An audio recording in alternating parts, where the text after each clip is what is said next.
Hello Internet, Gino, that Pinguino Greco here again with another episode of Deep Listens, your bi-weekly video game podcast, bi-weekly video game book club podcast. It's a weird thing we do here, but today is a special episode. Today I am joined by a special guest, not Billy, not Pete, but instead by Chris, ZombiePie Redacted. Hello again. Hello again. How are you doing? I'm doing well. I am hoping that our technical setup is good this time. Yep, sure. But yes, it's almost as if a divine force does not want us to record this podcast. The podcast that everyone's been waiting for. The people want it. Give the people what they want. You've got to give the people what they want, and what they want is Final Fantasy VIII discussion. Not Myst, not Riven, not Pajama Sam. If you listen to that, please listen to that.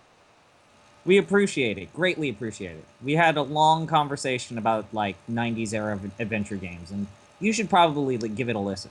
But let's be real, that's not why the people care. No. They care because Final Fantasy VIII gets into your heart. It gets into your heart, and then it weeds its way into your mind, and then drives you mad. Like I said in one of my blogs, when you smoke cigarettes, Final Fantasy VIII is the tar that sticks with your lungs for the rest of your life. That's a good tone setter for our podcast today. And I came prepared. I have my chocobo glass. I have my Final Fantasy VIII glass full of brown stuff. I'm ready. Cheers for finally beating Final Fantasy VIII. It only took you 6 months. Well, it was a motherfucker. It was a real asshole of a game. That it is. And so, I guess... Where do we even start? That's the big start? Question. Do we start at the beginning? So, I guess I should preface this by just giving, our backgrounds. You played Final Fantasy VIII for the first time, and this was your first JRPG, right?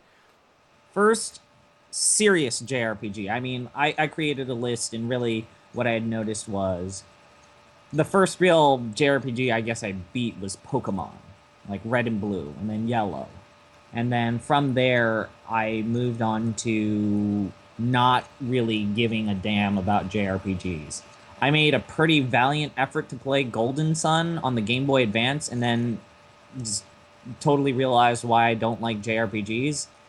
And then about 2 years ago, more like 2.5, I played those parody games, the first of which was Charles Barkley's Shut Up and Jam Gaiden, and that game is amazing. That game was hey, maybe there's something to this. And then I played the Zeboyd games, the very first two, which was Breath of Death 7, and then I played Cthulhu Saves the World. And I really liked those games right up until I didn't understand any of the obscure references that they were trying to make about JRPGs. Yep. And then... well, I guess we should kind of have a conversation about why and how this all started. You did a live stream in which you played Final Fantasy IX. Yes, I did that for the Giant Bomb Community Endurance Run, which is a scant 5 months away. Yes. And during which I was assisting you in promoting this video stream event. Yes. And you were going to play Final Fantasy IX. Mm-hmm. I revealed to you in private correspondence that I had never played a Final Fantasy game, and you were it blew your mind, essentially. To be fair, you've been a moderator on a video game website for about 5 years? 4 or 5 years? Yeah. So that's that's a pretty big hole to have in your pocket. How did JRPGs fall through that hole? And Final Fantasy in particular, it's the biggest one. Well,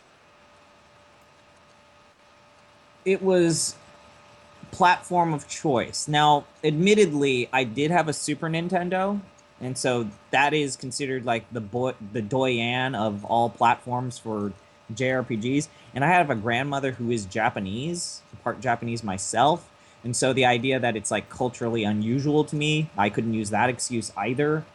And I had never... You're okay with reading, so that's... I'm okay with reading as well.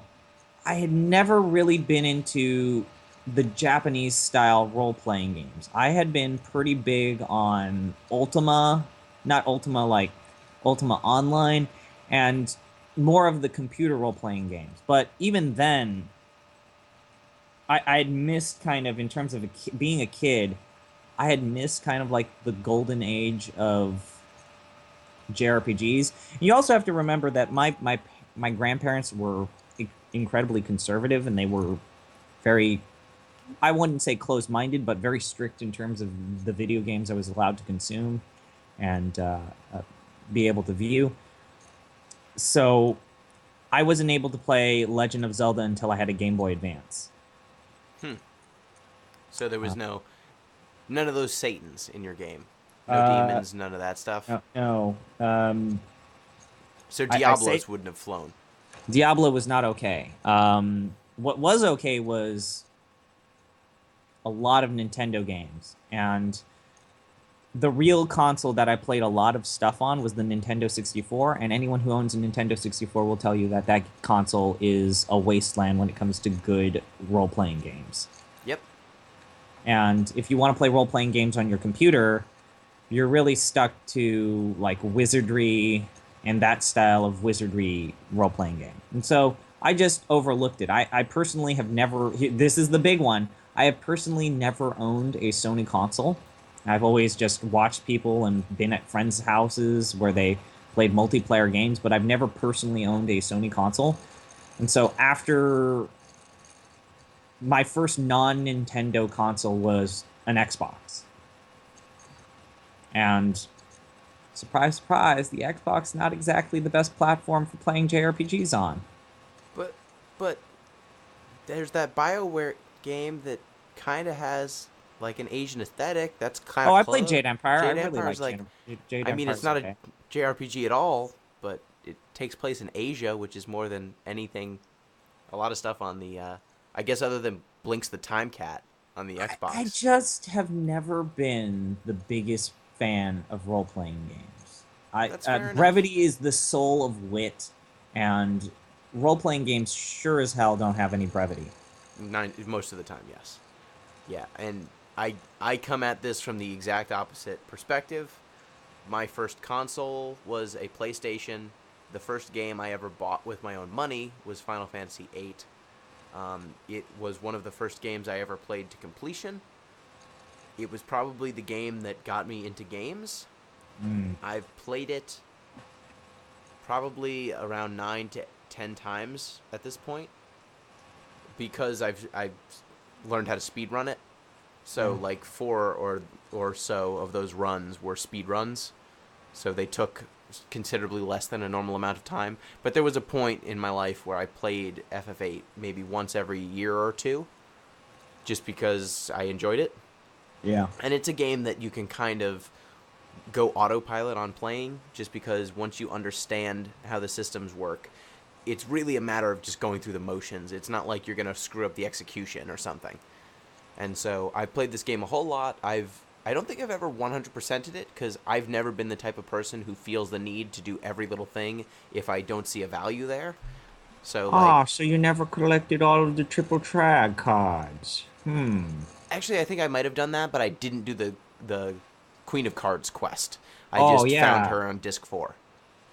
Well, that beat still her. counts. That still counts. No, because you don't understand. If you want to do the Queen of Cards quest, it's like you need to lose this card to this person in this bar that you've never gone to, and then you have to go over to this town where this person has created a new card based on the card you lost, and then you have to win both of them back. And you do that like 10 times. So that leads me to kind of this point. Before we kind of get onto the Final Fantasy VIII is a crazy son of a bitch that deserves a lot of condemnation for this and that. Two things that are unequivocally 100% I can say I loved. Triple Triad and the music. With no caveats, no tiptoeing around it. The two 100% I can say I loved. Triple Triad and then the music. I like the junctioning system, but it's kind of messed up when you stop and think about it. And there's aspects of the gameplay that I like, but there's a weird caveat to almost all of the gameplay of Final Fantasy VIII. But the two things that I can say that I love without a caveat, Triple Triad, even though I messed it up, and we will talk about that, And the music. The music is by far one of the best overall scores that I've ever seen. Like, it is emotionally taut. It moves you. It's almost always appropriate. The only time I would say, and this is just a nitpicky thing, is like the juxtapositioning between musical pieces from, say, a battle to the next, like, set piece where you're walking around in can be a little awkward and sudden and jarring, but it's all great. The music is great. Yeah, and that's not the music's fault. That is the system's. That is more the blending than Like it is having composers. a random encounter in Windhill and then going to the Windhill theme after the battle theme was rather jarring and weird. Yes, and I think what sticks out to me about the soundtrack, because it is one of my favorite soundtracks of the Final Fantasy series, and to give some reference, when I want to listen to something when I'm writing, it's usually a soundtrack, and it's usually one of these game soundtracks. So I've listened to all of the soundtracks at this point pretty extensively, and there's a diversity to the Final Fantasy VIII soundtrack that I think is just like the world of FF8. It's super ridiculously all over the place, and yet there is somehow it all feels like a cohesive whole in a way. Yeah. And I think that, like, there's a weird 70s sort of spy theme in there. There's, like, the time compression theme. As much as you didn't like it when it was happening, I think that theme stands out. It's something I've never heard before. The music is effective in that every piece of the music does and provides a purpose in setting a tone. And I just didn't like it because of how jarring it was in comparison to the rest of the score. But in terms of, like, setting up the idea of being in this area in which you are in compressed time, it was effective at that. I just didn't like the sound of it. Yep, I thought it was a weird sound. And that is, some would say, one of the most jarring moments in the game. So, all right, so let's get down this. I think we should probably start with the beginning. And okay, that's because a good place this highlights kind of one of my biggest problems with Final Fantasy VIII. Let's stop and think about how this game starts. Let's do that. Because it primes the pump. This game primes the pump almost immediately. There's the introductory cutscene, the introductory credit scene, where you see all these still images in black and white, and you're like, what is going on? What is this all about? And it's all these cropped images of people for future scenes that you have no context of, which, fine, whatever. That's just whatever floats your boat in terms of setting up the scenes, but that was weird and awkward. And then it has that weird introduction where it starts talking to you, and then the chanting opera music plays, and then Squall gets hit in the face by Cypher, and then you wake up from a coma. And then Squall is a student in a school learning how to be a child soldier. And he's got this really comically stupid relationship and rivalry with Cypher. And it's like Fast Time at Ridgemont High, but Japan. And that's how the game starts. And then that's not how the game ends. Yep. It starts in a school, and it's kind of a school drama, and then it just spirals out of control from there. It's amazing. You go to a lava cave to capture a demon monster thing. And admittedly, in hindsight, that first boss battle is no joke. Like, it's not hard, but in comparison to normal first battles, Ifrit is not a slow start to learning the mechanics. Like, I was able to beat him just because I kept using my GF spam over and over again. And then technically, the second boss battle is Diablos, because you want to do that early. No, the second one's Elveray, the big Oh, yeah, you're thing. right. Well, also, then there's the robot Spider of Doom. Yep. This game does not have an easy introduction to its players. Nope. This game hits you in the face. And if you try and stop to try and learn its mechanics, you will get overwhelmed, you will have a mental breakdown, and then you'll say, fuck this game, I don't want to do this. This game is, if you judge this game by its first impressions, I can understand why you would not like it. Yeah, and the kind of crazy thing is, there's the other side of that equation where it will hit you in the face if you don't understand it, but if you do, you can break it immediately. Like, you leave Balam Garden and you can have like 60 or 70 strength by the time you get to the test. By the time you get to the exam, you can have one of your characters hitting for a few hundred damage. If you know what you're doing, this game is trivial immediately. Whereas in most other games, especially JRPGs, you're expected to grind your way through a leveling system, and at a certain point, you get into a groove. FF8 is like, no, keys to the castle, immediately, go forth, do what you want, especially if you know how to play Triple Triad. You can completely break the game before you even fought the first boss, if you wanted to. Usually it's after the first boss and before the second boss that the game is broken. And what I would question, though, is how cognizant the developers were in terms of having these mechanics. So I guess we should really get into the very first thing. The junction system is one of the most interesting and novel things that I've ever seen in a role-playing game. Yes. The junction system is broken. Yes. These are both accurate, and they are in a dialogue with one another. The junction system is also explained horribly. Intensely poorly.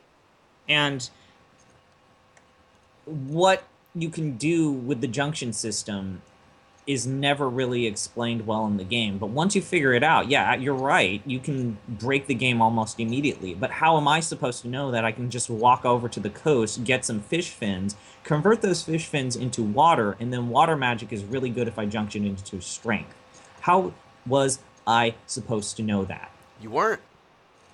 So it's poorly explained.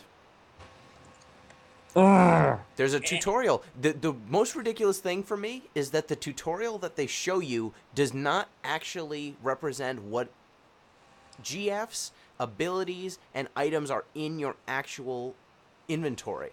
So, like, when they show you the tutorial screen, they will like show you an example of equipping magic and equipping stuff. And they don't actually use real stuff, and then they also... You don't own those spells. So after they do the equipping, it looks like they've equipped you properly. And then when you go into your menu, it's all gone. Like, that's not how games do tutorials anymore. They would give you a thing and then have you use it. And rightfully so, because you learn from doing. You don't learn from having someone else do it for you, and then that didn't actually stick. Exactly. You basically are shown a cutscene of how to use the menus. And for a game that has as many menus as it does, from save to junction to magic to ability, I was at the end of the game still asking, oh, wait, no, I have to go to the item menu in order... No, wait, I have to go to ability to refine, and then find the specific refined ability to refine my items into magic. I can't just go into item and select the item there. And it was like, I was still confused about what I was doing in terms of doing these very specific abilities and very specific things, which were important. Yeah, there are like 20 different refine abilities, and each of them is incredibly significant depending on which part of the game you're in and what you're trying to do. And every item can be refined multiple ways, so that on top of having to deal with all these different refine abilities, you have to know which items can be converted into different things. And then once you've converted them, sometimes you don't want sometimes it's just an intermediate step to another item that you actually want. And so just keeping track of all of it. The spreadsheets, there are spreadsheets in the back of my guidebook that I got in 1998 or whatever. I think it's like 10 pages of spreadsheets just for the item system and just for refining. That doesn't even go into the abilities. That doesn't go into the GFs. It's just the spreadsheets for refining. It's absurd. It is resource management, the game, but it does not represent itself that way at all up front. It's super deceptive. And what made interacting with the junction system even worse is whoever was responsible for porting this game to Steam and the PC should be punched in the dick because the PC controls are very unsatisfactory. Those are that's the nicest way I've ever heard you describe the PC controls. I was asking you to play the game on Steam and tell me how to, like, what do I do to select? It's fast, just ass backwards. So, for those that don't know, the select button, what button is that on the controller? Select, like to pick something? X. Yes. It's X on a PlayStation controller. So, they map that to the X letter. Okay? So, I was hitting the X button a lot. And then... Was the circle button mapped to O? No, the circle button was mapped to C, because circle is C. Okay, I see that. Menu is V, so they're all there. That's shaped like a triangle, kind of. Yeah. X, C, V. Now, pause is the letter A. Of course. A for pause. S is initiate triple triad. Okay, so S is square. Yep. Okay, there you go. S is square. And then to exit battle, this is the one that got you. To exit battle, it's D and F simultaneously. Yeah, totally. Those are probably the triggers of the keyboard. And then the biggest, most frustrating thing, and this got me into trouble a couple of times, and we'll talk about the first example of it, you use the arrow keys to move around. You don't do WASD because they've mapped it to where you can't use WASD. You have to use the arrow keys. There's a problem. Using an analog stick and using the arrow keys is completely different because when you press down on the arrow keys, there's really very little finesse to that. You push the arrow key up or it's not being pushed. So when there are times when the game asks you to walk slowly in order to not initiate a combat situation or to walk slowly so as that you can pick an item up, I literally can't do that because I'm pressing the fucking arrow key either all the way or not. I'm going to have to interject for a sec, just so you know, in case you ever want to play this game again. If you were using the directional pad on a PlayStation, you also don't have that finesse. You have to hold the circle button while you press the directional button. That will cause you to walk. I think it's circle. It's a toggle. If you're using the analog stick, you can use the analog control and kind of lightly I'm literally press throwing a table right now because fucking I hate my life now. Okay, great, fine, whatever. I mean, it's okay. There are only 2 points in the entire game when you need to walk, so it's not... Let's just stop and say this. Escape battle is DNF. Yeah, that's messed up. It's important to note, so at a certain point, you lost your save. Yeah. And I speed ran half of the game to get your save back to a point where you could continue because I didn't want you to quit. And I played on the PC because you needed a PC save. And so when I did that, I used a controller because I tend to prefer a controller. That meant you had to convert all of the buttons to the correct stuff onto your controller. No, not only that, I didn't know how to map the run buttons to the proper controller buttons on my PS4 controller because the mappings in the UI are just like button 1, button 2, button 3, button 4. It doesn't say what functions those buttons actually have. It just says B1, B2, B.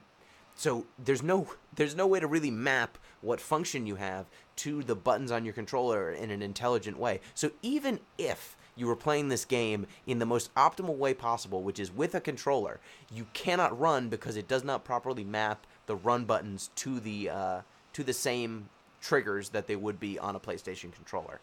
And it's also like B1, C1, A1. Yeah, it's the worst. It's the worst. So, real quick, last thing. I want the listeners at home to mimic this. So, the absolute worst comes when you have to use vehicles in this game.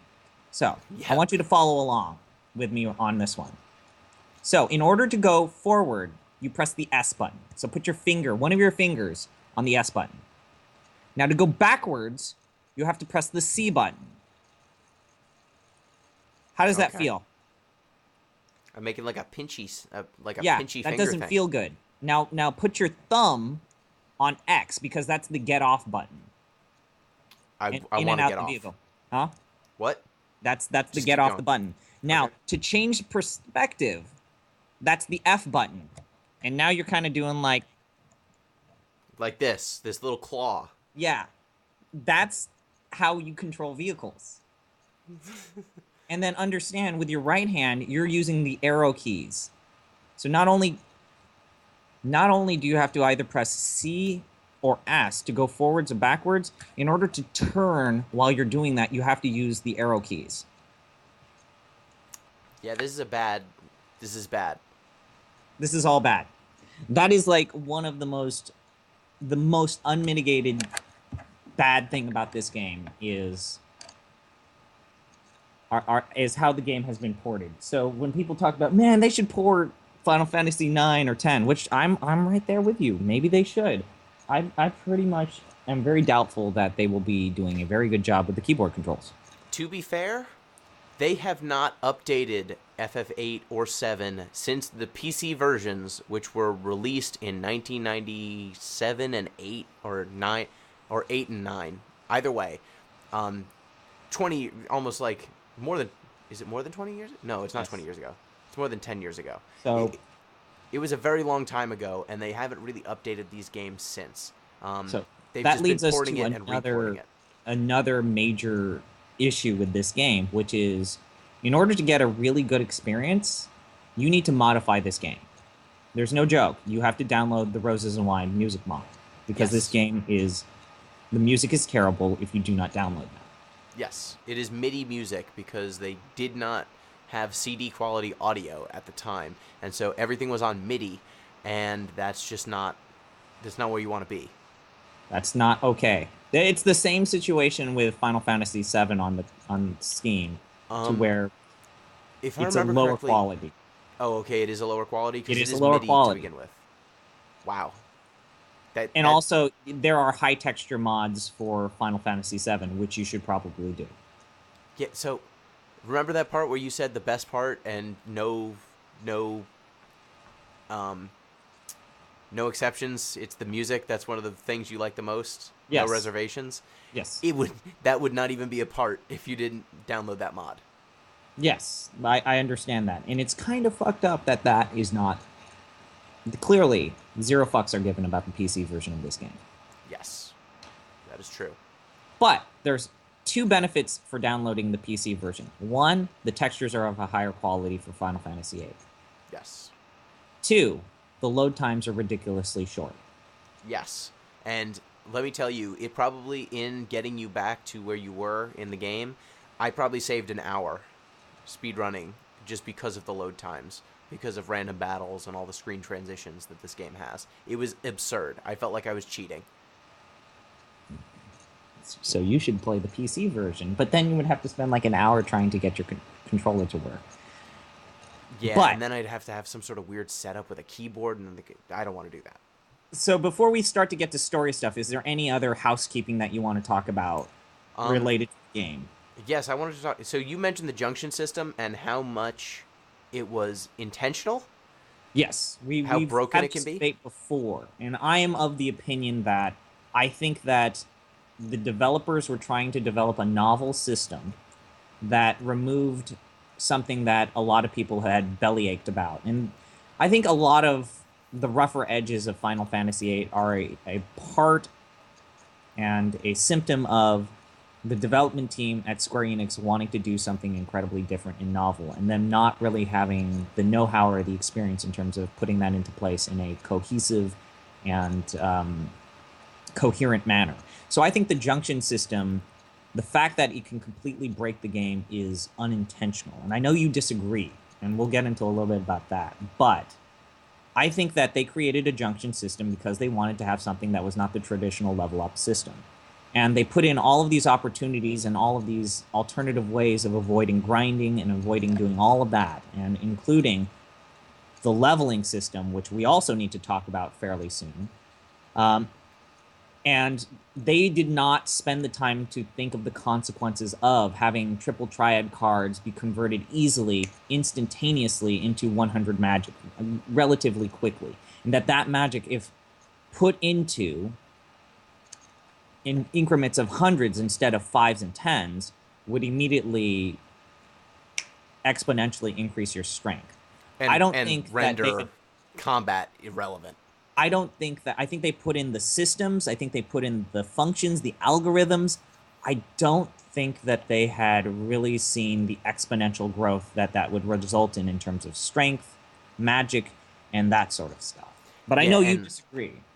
I think that they definitely put all the tools in there. I don't think that they understood necessarily how quickly the game could be broken, because if they did, I can't imagine. Well, unless the thing is, it's the kind of thing where once you know what to do with FF8, the game is super easy and trivial. But to get that knowledge is not that easy. So I don't know if rewarding someone who is willing to put in that time is necessarily a bad thing. I think they definitely did away with grinding. Absolutely, Like because that the mission leveling accomplished. system, yeah, they for those that haven't played it and they haven't really spent a lot of time, as you level up, no matter what, the enemies level up with you. That level scaling has a consequence. There's no line about that. Like being able to if you don't do it right, the leveling system, the level scaling will screw you over Yes, if and you're not careful. the enemies grow at a fast. So junctioning is actually where your power comes from. Leveling, you do not get as many stats via leveling as you would via junctioning, and junctioning is level agnostic. You get a flat increase of your stats based on how many spells you have. It doesn't matter what level you are. So triple will always give you plus, I think, 70 strength. 70 or 100. I think it's plus 70 strength, regardless of what your base strength is. And so if you are level 100, that means your enemies are level 100. They have maximum health. They have every ability. Like, enemies in FF8 actually jump at certain points, at certain key levels. I think at level 10, at level 30, and then at level, yeah, from 1 to 10, and then from 10 to 30, they are each different sets of items they could drop, spells you can draw from them, and abilities they have available to them. So certain enemies will get much more dangerous as soon as you break that level 30 threshold. Like, for example, you fought Weddingos at a certain point, Yeah. right? They get an ability to, like, crush one of your characters into a basketball and then slam them into your party and hit everyone. Everybody get ready for the slam jam. Yeah, they slam a jam at you, but they don't get that ability until they're like level 30. All They will right. dribble you, but they will not slam dunk you until then. And so, like, even Gizzards, like really super small, low level enemies, get like a status afflicting breath attack. They basically get a minor version of bad breath No, at level spoil 30. don't spoil something that we're gonna talk about. I know, I'm not spoiling it, but I I think got that some things to say about that.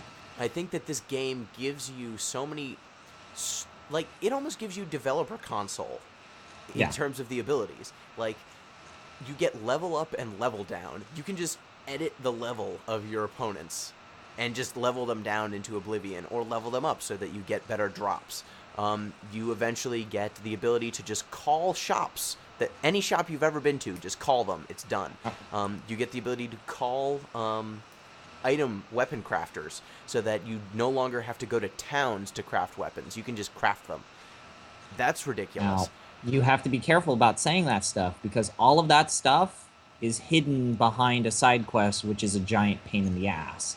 Yeah, That is some of not that is. surfaced in any way, shape, or form. And then, worst yet, um, the game. Okay, so you get your GFs, which are essentially your summons, and your GFs have some really cool abilities. There's one problem. The only way that you could know which abilities for your GFs are worth leveling up and worth ignoring until the end of the game never explains that. You Nope. would not know. You would not know that all of the junctions that are related to spirit are not worth anything. And you shouldn't worry about the spirit junction. You wouldn't know that, what was it, the one where you're supposed to push the button in order to make your GF super powerful? That Boost. one, boost, is totally worthless. Don't do that. Don't do boost. Well, let me just make a small interjection. I told you that they were worthless because I speedrun this game. I don't want to see summon animations. The time investment of that summon animation for me is not worth the damage output. It is just a simple math equation. Especially when one of those summons is a minute and a half long. Yes. However, if you were playing this game ordinarily without someone helping you, GFs are... They're an odd sort of mechanic because they are very strong early on. They plateau early, and then they decline in value. They are really a crutch early on, and they are so much more powerful than anything else you can do for, like, the first part of Disc 1. And then from... See, I made that mistake because I was just, whenever I got into a pinch, I would just summon my GFs, not really spending the time or listening to you in terms of, like, hey, you should really have water junction at this point. It's like, I don't need no water junction. And it's like, no, really, you should have Quake now. You should, what are you doing? And yeah, so... and the difference is, like, the combat math in Final Fantasy VIII is not linear, it is exponential. So at a certain point, your strength doesn't scale, every point of strength deals this much extra damage. At a certain point, it starts curving up. And so the difference between 30 strength and 60 strength is not twice as much damage. I believe it's 4 times as much damage. So just that little itty-bitty bit of strength can be a significant boost. And so the difference between Water and Quake and Demi and some of the other spells that junction better to strength is really significant, even if it doesn't seem like it based on the numbers. But yeah, this game's not easy. It's not intuitive. It's not intuitive at all. I mean, there are so many screens, and every single time in Disc 1 when Quistis decided, hey, I'm going to drop everything related to story to just talk to you for 4 minutes about some obscure screen using a cutscene rather than having you do this yourself. And then the next battle will force you to do that. And it's like, oh, well, I'm just going to completely forget about this and pretend that didn't happen. Oh, man. Yeah. That I just totally love... bit me in the ass. I love how so in the garden battle, or before you fight Norg, like when the garden starts to move, that is when they decide to tutorialize you on elemental attacks. That is halfway through Disc 2. You have had access to elemental attacks for, I believe, once you get Ifrit, you have elemental attacks. Yeah, you have fire. After the first boss, you have elemental attacks. They give you a little tutorial there, but then they decide to give you another tutorial on it another disc later. And it's just like, what do you think? So is that like a result of a focus test? Like, people forgot that this was a mechanic that exists? And then also, if like the focus testing had said, hey, people have forgotten all this stuff, then there should have been more stuff, more situations where like Squall would stop and say, man, this boss I'm about to fight, I have a weird hunch that water on defensive magic would make this way easier. Yeah, like there's one case to where there's the battle in the Labyrinth, although we're kind of getting ahead of ourselves, where if you can use float, or what is it, float? Yeah, levitate? It's float. Then you won't get hurt. And if you don't do that, you will get your ass handed to yourself. And they have a really weird way of teaching you that the Tomb of the Unknown King has Earth stuff in it. Yeah, there's two girls that come run out of nowhere and shout float, and it's like, wait, so has this asshole been sending other seeds into this dungeon that have been getting killed? Yep. What? Oh, okay. I think so. That's what you find a sword in there. And so Squall's destiny is to be the one person to finally get this done, but the assassination mission, when we get there, it's like only 2 days left. So was there going to be someone? Was there going to be someone else who did that mission? Okay, I think we're okay. So you still kind of think that the junction system is both unintentional and intentional, and I think the biggest piece of evidence that you have to support your theory is the fact that there's this giant island with a bunch of cactus people that can very easily cause you to get AP and completely level up all your GFs and break the game entirely for the rest of the game. Yeah, and there's two islands, the island closest to heaven and the island closest to hell, that have all of the highest experience monsters all living on those islands. And on top of it, those islands are lined with the strongest spells in the game, just endless draw points for them. So they really go out of their way to allow you to grind efficient if you want to grind, which you don't have to.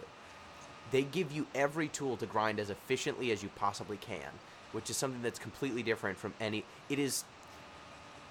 I've been playing a few games recently that have grindy elements. No game goes out of its way to help you grind efficiently and not waste your time as much as FF8 does. No, or at least no RPG does.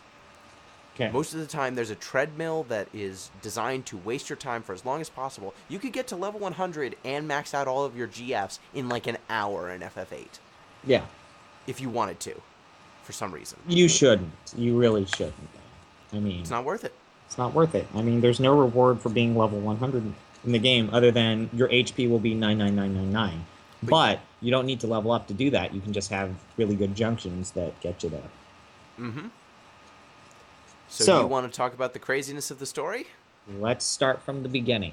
The weirdest thing, when you stop and think about it, is it kind of starts out as this weird faux teen romance drama where they're all trying to get their SATs or their entrance exams all squared away. It's a slice of life. It's a slice of life comedy, and, you know, I wasn't really into that because I thought that everything about Squall's characterization for Disc 1 up until Disc 4 was just the worst, and Squall is a bad character. He's the way he is written. For at least give me Disc 1. Give me up to Disc 2. I would say he is not bad. He is a shitty teenager. He's super self-conscious. He's super self-involved. He thinks he's cool, and alternatively thinks everyone else is uncool. He has very strong ideas about how people should behave and who he can trust and who he can't trust, which are completely just not based on reality. They're based on things that he's invented in his head. And so I think as someone who has been Squall at one point in my life, I've seen that type of person before. Okay. Now I will give you that the idea, and I got into some trouble. Apparently, there were some people who were like, having an introvert's not a bad thing. Now, that was never the point I was trying to say. I'm not morally opposed to the idea of Squall being an introvert, and they have an introverted character as their main protagonist. What I am against is how Squall develops all of these relationships, and they are totally unrewarded and undeserved for him to have Selphie, Irving, Zell as his best friend, supposedly, and then he has all of a sudden this relationship with Renoa. Yep, he treats all of his friends like garbage, and he exhibits none of the skills that he would need to be a leader, and yet he becomes one.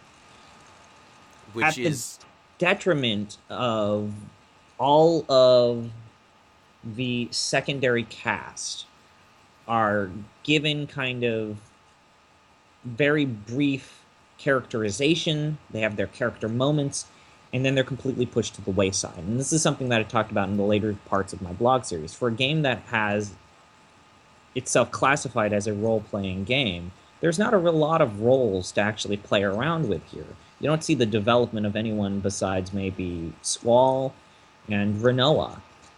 Everyone else, especially Quistis, which we will talk about later, just become these comic relief characters with really no arcs to speak of other than they crack these wisecrack jokes and make fun of Squall when he's being Squall. And how and why they continue to remain loyal to Squall, despite the fact that he never rewards them with compliments, never engages with them in a way that is as a friend or a companion should, and then all of a sudden they still are his friends, supposedly, in this game, and they see him through and they help him out, is ridiculous. It doesn't work. It does not work. And he does not deserve them. He does not deserve them. And he certainly doesn't deserve them organizing a goddamn concert when the fucking flying porpoise ship gets stuck. Which, again, we're getting ahead of ourselves. But all I will say is that I'll say a nice thing. I will say one nice thing. I think Final Fantasy VIII may well be one of the most sincere games I have ever seen and played. It was made with a great deal of sincerity. And the people who wrote this game committed. They committed to a genre. They committed to 5 different genres, which is a problem that we will talk about. They committed to their characters. They really committed to Renoa and Squall. And it doesn't work. Like 60% of the time, the story falls flat on its face. I would say so. I think Squall as a character is not the problem. The problem is all of the relationships that they prop up around him, completely regardless of his actions. And I think what they want the answer to be is fate. And destiny. Destiny and fate. They want destiny and fate to be such a huge, monumental part of this game that it has to happen. Everyone has to be his friend. He has to be the leader. He has to be in charge. He is the one who has to do all these things. And as a result, everything else must fall into place. And I think that's bad storytelling. Yeah, I talked about, and time again, and I'm going to continue to hit this point, is Final Fantasy VIII is the definition of plot by convenience. In order to have point A, point B, point C in the story, it has to happen in point A, point B, 1, 2, 3, 1, 2, 3, 1, 2, 3. And if 1, 2, 3 doesn't happen, then the story can't happen. And why did those happen? It's not organic storytelling. It's plot by convenience. What needs to happen here, what Squall needs to have happen here, needs to happen. Not necessarily because it makes sense, but because it needs to happen. And I kind of delved into like theoretical storytelling, which is the idea of skyhooks versus cranes. Cranes picks things up and then create a scaffold in which you go ahead and construct a building. Skyhooks are just these imaginary things where there's no base. There's no base for Squall being a good leader. There's no base for that. No basis for that other than he's this star student. He gets a prophecy, and that somehow he's the one that needs to be picked to do all of these things, despite the fact that there's a class president, there are people in Seed that are white seeds that are the elites, there's Quistis, who's been fucking doing this for a whole goddamn 3 years more than him, and then all of those characters are pushed to the side, despite the fact that it makes more thematic sense to have them be leaders, and then like not addressing the why, they just fall to the wayside. And then Squall is just the presumptive leader for everyone, and he does nothing to prove why he is a good leader in the story. Mm-hmm. Technically, sure, you get to pick the options when the garden gets attacked or something like that, but you could still totally fuck that up by asking them to defend the hot dogs. And then you can make the right choice by having them defend the hot dogs. And then that's the only choice you make. And then the game takes the time to say, are you sure you don't want to say something else? And it's like, no. Yeah, so I told you this when we first started, but I actually have an interpretation for why Squall is what he is, why he is the one thrust into the leadership position. And I guess there's 2 things here. One, I think the game really strongly invests, as I said, in fate, and it believes that that is a thing that exists in this world. Which I would accept. I mean, it is a fantasy, so if you want to accept that fate is a part of your life, fine. There's 8 or 9 different ways to tell better than that. So, do you know the original song, Phithos Lusek, Wekos Vilosek? That song that plays at the very beginning? Yep. Those aren't Latin words. No, they aren't. Did you look up what they are? No, I didn't. It is an anagram of secession of witches and love. That song that plays at the beginning of the game is an anagram of the 2 themes of the game. So the love part, obviously Renoa and Squall, and the secession of witches part is Ida and Renoa and Adele and Ultimisia, and this secession of, literally a secession of sorceresses, and that these things are fated. So I think that the fabric of this being a fate-driven story, I think, are sewn in very deep. And so that's one argument. 2, I think that this game makes an odd argument for inheritance. An inheritance on every level. I hadn't really thought of that. So Squall is Laguna's son, right? Laguna is a a secondary character who he is actually. This game is odd in that it has two parallel parties. So I was gonna bring that up. The real first what the fuck moment is when. Well, I guess the whole idea that these are child soldiers trying to kill people and are being trained to kill people is a pretty big what the fuck moment. And then once you get over that, my other what the fuck moment is when Final Fantasy. Let's backtrack a little bit before we get to Laguna. So there were multiple times in which the game almost broke me. The very first, and you remember this, the very first time when Final Fantasy VIII almost broke me is when you do your exam and you have to fight this fucking robot spider of doom. Yep. And that boss is pure evil. Yes, there is a way you can avoid those confrontations with that spider boss, but the game doesn't ever explain that. And no. I want to just go on record. I want to go on the record. The first 2 or 3 hours, your second or third set piece is not a good place to put a boss rush, because you had been fighting Barrett and Wade or whatever the hell they're in, Wedge and Biggs. Biggs and Wedge. And then you fought Alvaret in order to get, I forget what GF Siren. you got from him, Siren. And then you have to fight this giant robot monster. And we forgot to talk about why we are fighting these bosses. You are on your exam. You are taking an exam in order to It is a life and death SAT. And your SAT is to go to a city, a town that has been occupied by an evil army, and you need to liberate them. Yep. And during which you are introduced to your first 2 cast members besides Squall. Zell, who does a bunch of jumping jacks and push-ups, and he's a nightmare person. It's like a Mentos commercial, the way he just smiles at you when he's got his Mike Tyson tattoo. Nightmare person. And then Selphie, who somehow isn't dead, and then her introductory moment is her tripping and falling over and falling on her face. But it's so kawaii. But it's a goddamn battle. It's a battlefield. And she's like... Love is a battlefield. And then here's the biggest problem that I have with the secondary cast. You have more than one comic relief character. So you had Zell, who's clearly a comic relief character because he always throws a hissy fit when he gets called chicken wuss.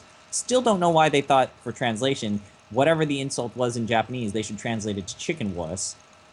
But Zell is immediately replaced by Selphie as a comic relief character. And we have character redundancy, character roles that are redundant in the second set piece. Yeah, they are kind of... She's a manic pixie girl, and he's a manic pixie guy. And then you eventually get the weird Casanova character that every Japanese anime property needs to have. Right? Yes. So it's an anime. Final Fantasy VIII is an anime. So we have Robot Spider of Doom, and that almost broke me. That was the first time when the game legitimately almost broke me. So, do you want to know some cool things about that fight? Yes. Okay, first, like you said, you only have to fight it once. After that, you can avoid it every other time, and you're actually graded based on how many times you avoid that fight.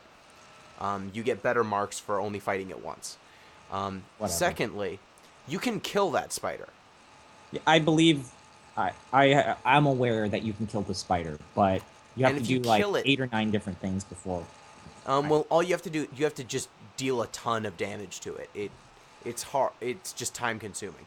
But if you kill it, you get a very good item, and I don't know how the game treats it, because if you go back to Dale later on, if Quistis shoots it, that giant spider robot is derelict on the beach with bullet holes in it. I don't know what happens if you else. I have no idea what happens if you blow up that giant spider boss on the beach before you get to the beach.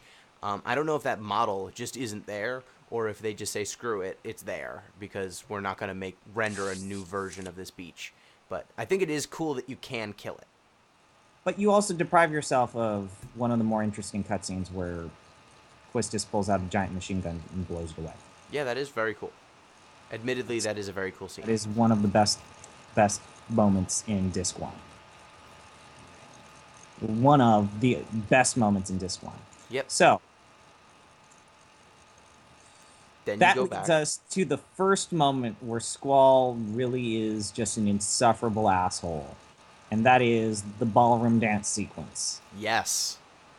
I love that sequence.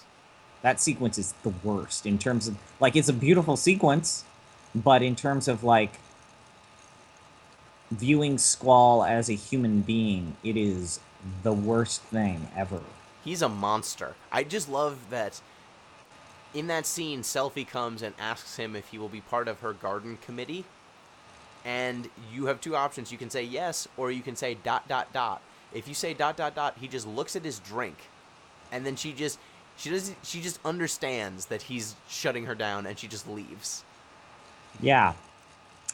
It's the best. I always tried to make Squall a nice guy, and then when you replayed the game, you did the opposite, and then I came to the stark realization that none of those decisions matter, so I question why those are in there in the first place. They give you the illusion of choice, which is more important than choice sometimes. It's almost like it's the Telltale game. Yep. So, the ballroom dance scene. There's two parts. There's two distinct movements. It's Squall's first meeting with Renoa. Mm-hmm. And that scene is weird. When he starts dancing with her, that scene is okay. But you know what? I'll say this.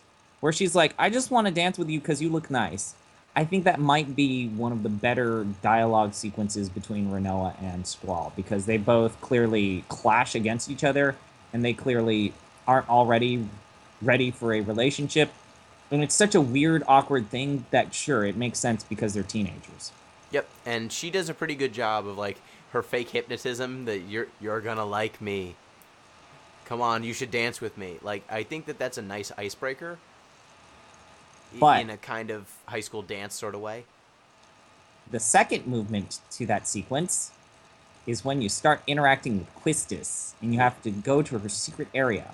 Yeah, Kestis is not really... Yeah, that scene is not great for Squall. Where she's, like, professing how she's been demoted, and she's going through this anxiety issue, and she's got concerns about her character, and she comes to you very clearly seeking for support, emotional support. And what does Squall do? Fucking blows her off, and then he says the best answers line. with an ellipsis. He says one of the best lines in the game. If you want someone to talk to, why don't you go talk to a wall? He says that to her as she's professing that she's having this panic attack anxiety issues. Yep. I don't know what's going on with my future. I don't know what's going to happen to me. I flunked out of being an instructor because they said I wasn't teacher material. And Squall just says, if you want something to complain to, go talk to a wall. Basically, he pulls a Bender. It's just blah, blah, blah, your needs. It's one of the worst scenes in Disc 1. One of the lowest moments. Because if you're trying to view Squall as a character, it completely undoes any good feelings, or like, why am I rooting for this guy? Why are these people his friends? Why does she continue to view him as a friend? He just totally blew her off in her lowest moment. Why? Yes. Why are any of these people here? Why are any of these people with him? It totally breaks that. Yeah. In terms of, like, establishing Squall, setting up Squall for this big character change, certainly, yes, it does kind of set up. Maybe they wanted to be super exaggerated to set him up for this character change. There's only one problem with that. That character change doesn't happen until Disc 4. Yes. And it happens all of a sudden as they're flying in time-space. Yep. So, that's the very first part of Disc 1. And then there was the second moment where the game almost broke me. And that was the fight with Diablos. Yeah, that fight's not easy. That fight is fucked up. Yeah, Diablos is scary. Diablos... Let me give you an anecdote from the first time I played this game. The first time I fought Diablos, when I was like 8 or 9 years old or something, I was so shaken by getting beaten by him so many times that I put off fighting him until midway through disc 2. That was a mistake. Yeah, it was a mistake, but I was so beaten by losing to him over and over and over again that I thought that he might be just the strongest boss in the game or something. And so I put it off for like a disc. And that was a mistake, but you were not wrong. That is a really hard fight. That is a stupid hard fight because of He's how so early fast. you get that lamp, because you get that lamp pretty early in the game. Yes. And there's a very... You gave me 3 steps now that I'm looking at it. Farm some goddamn fish. Yep. Refine the fish fins into water magic, because science. And then junction water magic to Squall. If you can get enough for Zell, great. Yep. Put it on strength. All in strength. And just auto-cast... Demi. What was it? Demi. Yeah. To Diablos. Although, you can probably testify this, the PC version of Diablos is kind of weird. Yeah, he uses Curaga, which is, to my knowledge, that is not in his repertoire in the PS1 version of the game. I've never seen him do that before. No, he doesn't just use Curaga. He uses Curaga on you. Yes, it makes no sense. I thought it was because when I was playing it originally, I thought it was because, oh, hey, he has attacks that automatically set you to like health 1, and oh, maybe Diablos realizes that these limit breaks are going to kill him, so he's doing that for a reason.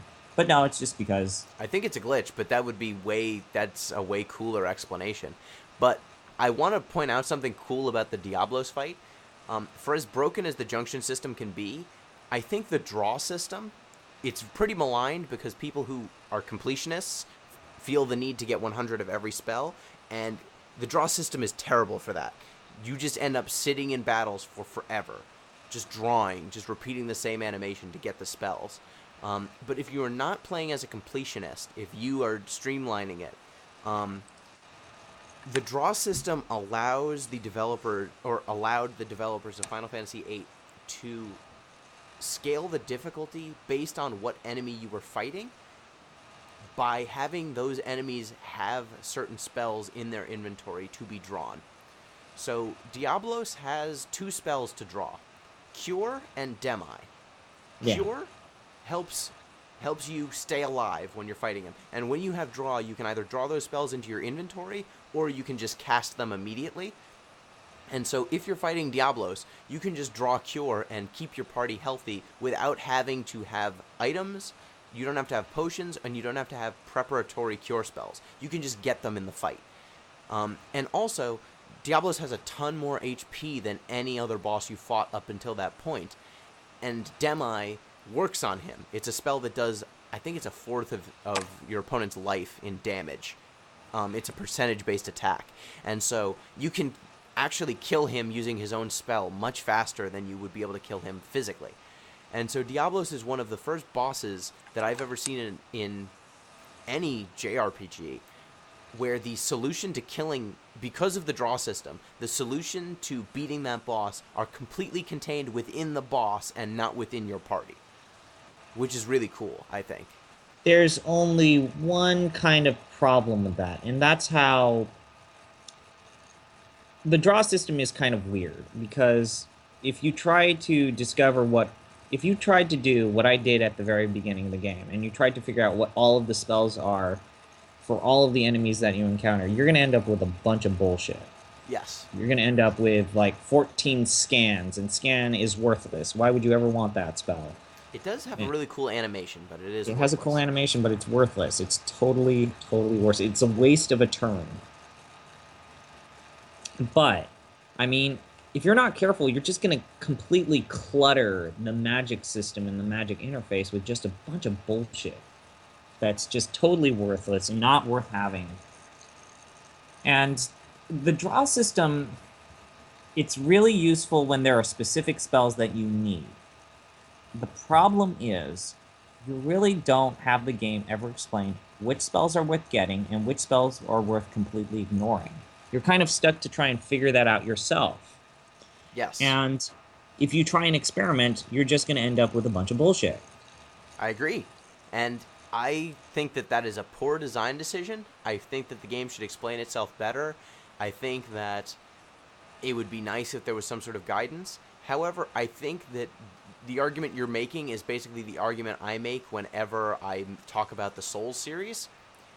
And it seems like there is a portion of the game playing audience who basically say, just shut up and deal with it, and you learn by your mistakes, get good. I don't subscribe to that. I think that that is a poor attitude. But there is a certain appeal. There is definitely an audience that wants that sort of experience where you're figuring these things out on the fly on your own by experimenting. And if you screw up, you screw up. Yes. I am not that audience. I think that the game should tell you. I think that the tutorial should be better. I think that if there's a spell that's completely useless, make a better spell. Yeah. Don't have these red herrings in the game. Or do a better job of signposting. But, like, scan is not worth the bits that it's saved in. No. And so we're done with Diablos. That leaves us to Laguna. you get on a train. You get on a train. Selfie loves trains. Selfie loves trains, and she starts singing to you. And then you get into the train, and then some toxic gas. All right, so the very first time when you go to Laguna World is really fucking confusing because It's awesome. it almost it suggests that like they all of a sudden get sleepy, and so they just fall asleep, and then they go to the Laguna World. But I was always under the impression that like Alone was like physically able to send people to the alternate dimensions or wherever she wanted to send them, or she was able to send their consciousness to a different. That whole scene, it's such an awkward juxtaposition. From Selfie is singing about trains, Azelle is super excited to be in a train with a bed, and then everyone falls asleep. And then we're in Laguna World. Yep. That said, Laguna is a really awesome character. Yeah, he's the best. But here's the problem. I think that having Laguna was a tactical mistake because he's so different from Squall, and his adventures are so different from what Squall and his party is experiencing, that I think that because in their quest to try and do a lot of things, the adventures of Laguna actually kind of detract from the main characters and the main cast because that takes time away from them. That could have been like a side mission with Zell where he finally develops into an adult, or Selfie could have been something, or Irving could have been something. All this time was spent on Laguna and that party. And I admit, I loved Laguna. I really liked him. But I question if that took time away from the characters that they probably should have spent time with. Okay, and here I think the inheritance part comes in. So, Laguna is Squall's dad. You're actually... The game doesn't actually state that, and it just suggests that. But it suggests it 3 different ways. One of those ways is a bunch of bullshit. You have to go to the menu. Yeah. Oh, that's so bad. That's so bad. It's really bad. I love that I spoiled that for you. But he is Squall's father. So every moment that you're spending with Laguna, once you have that revelation, once you realize that Laguna is Squall's father, every bit of characterization of Laguna is actually a characterization of Squall. That is who he comes from. That is his progenitor. And I think that this game, especially when put into a dialogue with Final Fantasy IX, really is about inheritance and what is inheritable. And I think that FF8 kind of posits that destiny, fate, is inheritable. That the destiny of the father is transferred to the son. And it goes to great lengths to make that plot play out. At the complete abandonment of logic at every single turn. For example, Renoa. Renoa's last name, Renoa Hartilly. Hartlily? Hartilly? I think it's Hartilly. I never knew how to pronounce it correctly. Her mother, you figured out who her mother was, right? Her mother is Julia, who is the first major girlfriend that Laguna had and wanted to have. He was the girl that he always wanted in his heart. Yes. But could never get. Julia is the woman who wrote Eyes on Me, or Eyes on You, Eyes on Me. The song that makes you cringe, but that song, she is Laguna's first love. They never get to be together. Squall ends up with the daughter of his father's the daughter of his father's first love. He and Renoa come together to fulfill the love that Squall's father and her mother had. So that is you're pulling for strings here. I'm gonna call you out on that. I don't know that it's pulling for strings. Why set up those connections? Why set it up? Because maybe they just put that in there, and if they had wanted that to be a theme, they probably should have explained it more. Because here's the deal: Final Fantasy VIII is not a subtle game.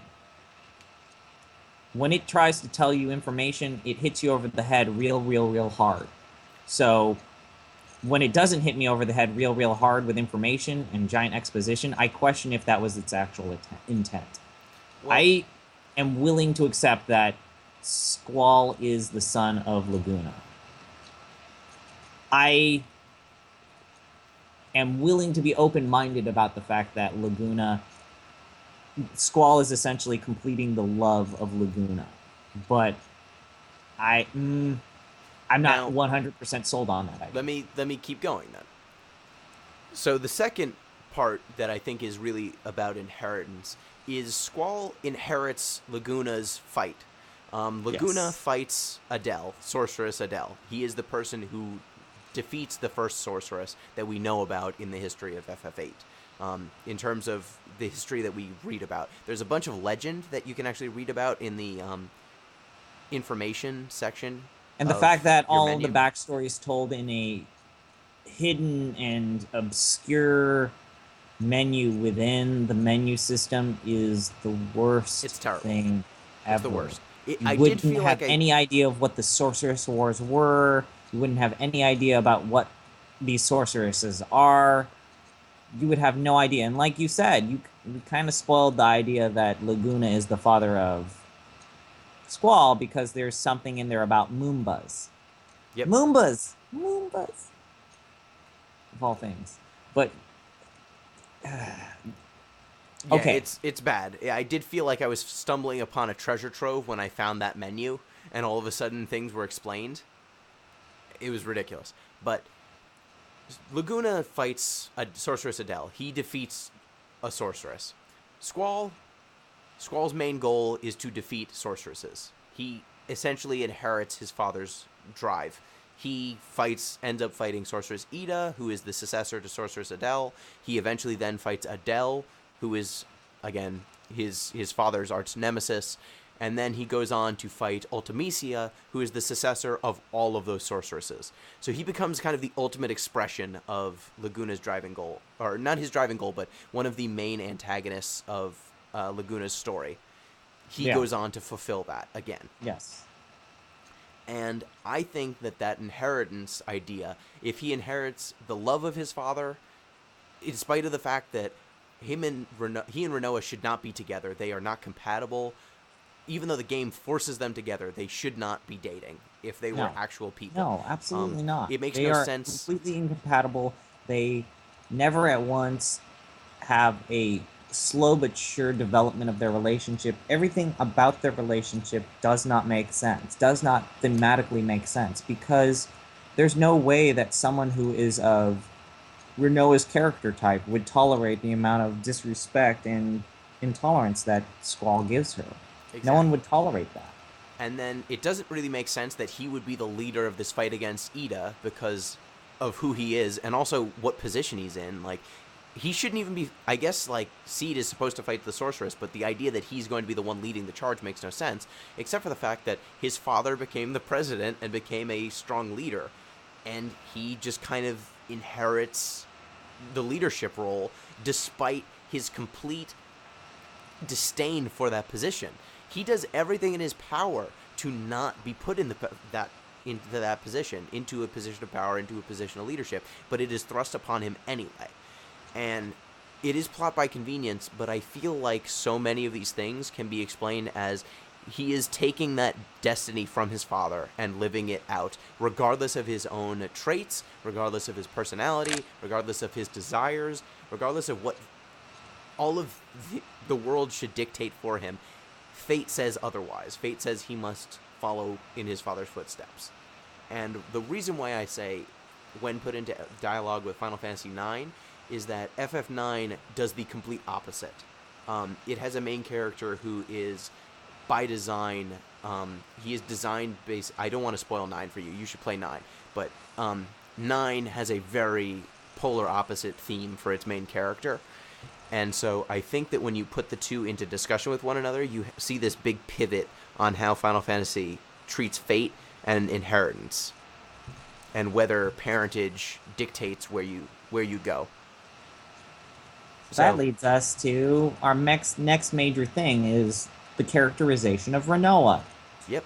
Let's stop and talk about how Rinoa goes from being a freedom fighter to being a sorceress of doom. Yep. Because she starts out being this really naive, bumbling, saccharine character where she's like, I want to save this city from this occupation. It's like, why? And you later find out that her father is an officer in the army, and so she's rebelling against the same army because she's got this antagonistic relationship with her father. And it's like, oh, she's taking it out. Does she actually care? I don't know. But they organized the kidnapping of a president. And they're like bumbling, and it's like a comedic turn that they're going to kidnap the president. And that's the one time where I feel like Squall's disdain makes sense, because they are literally running a shit show. Yeah. And Squall's like, you guys are really... There's about 8 different things that you could have done better, but fine, we're going to obey. Ours is not to question why, ours is just to do or die. You are throwing us into the line of fire based on a conversation you had on the floor of your train, and you're running this demo with a toy train set, and that's how we're going to kidnap a fucking president. How did I end up working for these people?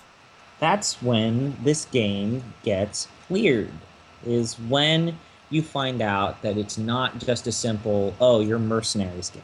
Because once you try and storm the president, Edea, who's later revealed to be under the influence of Ultimecia, dangerous kids, don't drive vehicles if you're under the influence of Ultimecia, intervenes, warps Cypher, for some reason motivates the Squall's party not to take the president, which, fucking whatever. President George Bush just all of a sudden just disappears when Edea comes in. And then they decide that they need to leave. And that's the beginning of when things get really, really weird. Is when Edea is introduced, and Edea becomes a major part of the story, and Cypher joins Edea. Because that's the weird point. Is when, that is, for me, when I look back at it, when Edea gets introduced, that is when Final Fantasy VIII really gets weird. And I want to just point out some other things that happen at Timber that you might not have noticed the first time through. So remember in Dalet or Dale, they are trying to get to that radio tower? Yes, someone did point this out to me, is that it's actually Adele trying to communicate with you, I'm not dead yet, or something like that. Yes, so basically the whole reason why they need a radio tower is because Adele, her tomb that's up in space, is disrupting satellite transmissions. Because, yeah, you wouldn't just try, oh, hey, it's ruined our satellites. Let's move it a little bit further away where it can't do that. Like the sun. What if we moved it further away to the sun? Or the nearest black hole. Send her to an alternate dimension. But no, they don't do that. So that gigantic screen in Timber, where Squall is like, he eventually chews out Renoa. That giant screen with like its red text on a black background. I don't know if you remember it. It's a giant TV screen. I did go back to it to see if it was actually true. I mean, yes, it is totally creepy words and stuff. It is covered with Adele's thoughts, I guess, or her writing, which is, I didn't realize that until you were replaying it.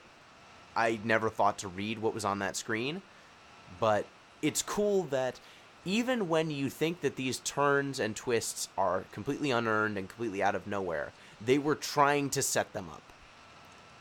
They're still unearned. They are still unearned. Mostly unearned. But they tried so hard. They tried hard. So you go from Adia, absorbing Cypher, promising to make him a man. Yeah, and that's one of just the most poorly defined motivations that I think that also, so his motivation is he wants to be the sorceress's knight. He has a romantic dream that he's going to be the sorceress's knight. Never really explained other than the one, I have a romantic dream. It's like, what is that? I can't tell you. So I think that romantic dream, do you remember that flashback with Laguna when he is when he fights a ruby dragon? Yes. That is him filming a movie where he is a sorceress's knight. I think that, and he has a gunblade. He has a gunblade, and he uses it like Cypher does. He holds it in that exact same way with the hand up and like that whole thing. I think that the motivation for Cypher becoming the asshole that he was, his villainous turn, is Laguna filming that movie and having seen that movie. Yeah, okay. I'll accept that. I think that's it. I think that's why that scene exists.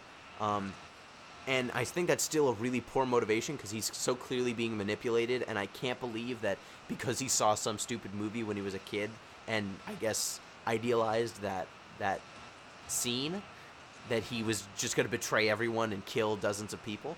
But I do think that it was very cool that they went back and created this sequence with Laguna and had some sort of payoff for it, even if I don't think it's a good storytelling turn.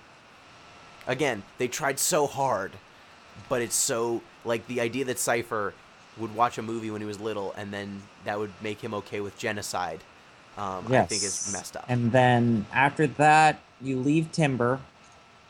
You have another Laguna sequence where Ward gets his throat jacked up and he can't talk anymore. You see, that's foreshadowing for a future sequence that you will later have, because you will later go to that location with Squall in disc 4? 3. Mid-disc 3. Mid-disc 3. And then it's off to meet Irving. Yep, Lunatic Pandora. Oh, and some of the other moments of foreshadowing that we didn't mention from earlier on. Elone visits you in the garden. Hospital bed. Yes. In the garden. So the very first scene with Squall animated the normal way is Elone talking to you. You eventually meet her in the garden, and you see the white seeds. Again, you don't know what they're about, but they're there. And then I don't think there are any other major foreshadowings other than you kind of having that flashback and meeting Julia. Yeah. And I think you might meet Biggs and Wedge, though they might be the officers that are in that bar, but I don't think so. I don't think they're necessarily Biggs and Wedge. And then you meet Irving. Yep. And Irving is a scumbag. He is. He's the worst. His defining character moment is to sexually harass all the female members of your party. Yep, he's anime. And I would normally say, fuck Irving, but he has the best limit break in the game. One of the best limit breaks in the game. Yep. Because I'm really good at hitting the X button. You can hit it like a boss. I could hit it like a boss. And Irving's limit break is very easy to use. And then that is when, essentially, Final Fantasy VIII goes full stupid. Your mission is to assassinate a sorceress. And you are the only team that is sent. You are a bunch of teenagers, one of whom is not a seed. And later you find out that Irving's not a seed. He's Yep. not graduated yet, and it's like, so this major important mission that will determine the fate of gardens and the garden, and you're going to send this team with no support, and you know this is an important mission. Okay, so they try to explain this later. Norg explains it. If you remember Norg, I giant tried to Shumi forget. dude, you try to forget Norg. But Norg Oh, explains Morg is it the that worst. he's terrible. He tries to explain it that mission getting assigned to you is not actually a legitimate seed mission. That is the basically the principal, the Cid of Galbadia Garden, acting on his own because he knows that if Idea takes control of Galbadia, she will seize Galbadia Garden as her base of operations. And so he is acting in order to preserve himself, and in order to do so, he gets these dupes from Balam and sends them in to this suicide mission, knowing that if they get caught, Balam will be the people who pay for it, and if Why? they succeed, he benefits. Why not send more people? That's a great question. I think that is the full explanation that they give. Why not send more people? Why not send people that are better assassins than fucking Irving because he chokes? These are all completely valid questions. Although I That would is how the say game tries to explain it. technically the game tries to explain why Irving chokes is he realized, oh man, that's Adia. And we'll get to why he knows who Adia is. We will get to that. That will happen. I Yep. think the assassination mission's pretty cool. The I think actual it's really cool. assassination is a legitimately the seamless transition of like the parade and The apparently Adea is Lord Palpatine, and she can like hypnotize people and have them be okay with her assassinating the president in front of them. Yep. She puts her hand through his freaking chest, There's lifts him up with one hand, and then tosses him aside, and the crowd goes wild. there's only one moment in that assassination mission that I think is like bad, and that's when you have to navigate the sewers. Yeah, that sucks.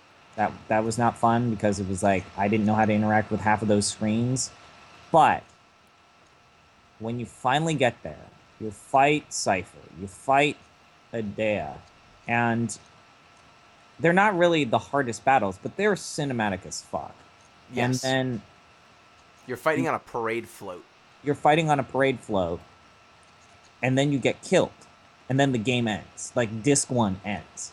Yep. And that is, and I think even people that are maligning Final Fantasy VIII, that is a cool sequence. That disc 1 ends on a really high and powerful note.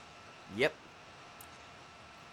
Then it And immediately squanders all of squanders it, and then none of the discs after that ever reach that high point. I don't know. I think that once you go to... I think that the end of the game and once you go to space, those are high points as well for me. Okay. So, almost immediately after you get killed, you're in prison, and there's one really good scene, because overall I would say the prison sequence is actually really annoying and bad. There's Win Hill also. Oh yeah, there's Win Hill, which was, you learn about Alone and how she's adopted by Rain, and Rain is important to the story, but I feel like mom. the game should have spent a little bit more time with Rain and characterizing her and explicitly talking about her relationship with Squall. Yes, I get it. Rain is the mother of Squall, and she dies, and that puts him into the orphanage, but there's only so many scenes in which you understand really and truly why Laguna loves Rain. That's probably one of the few. And the game would have benefited like from really having some touching moments where like Rain and Laguna not just express their love, but their relationship is more clearly established. Yes, I agree.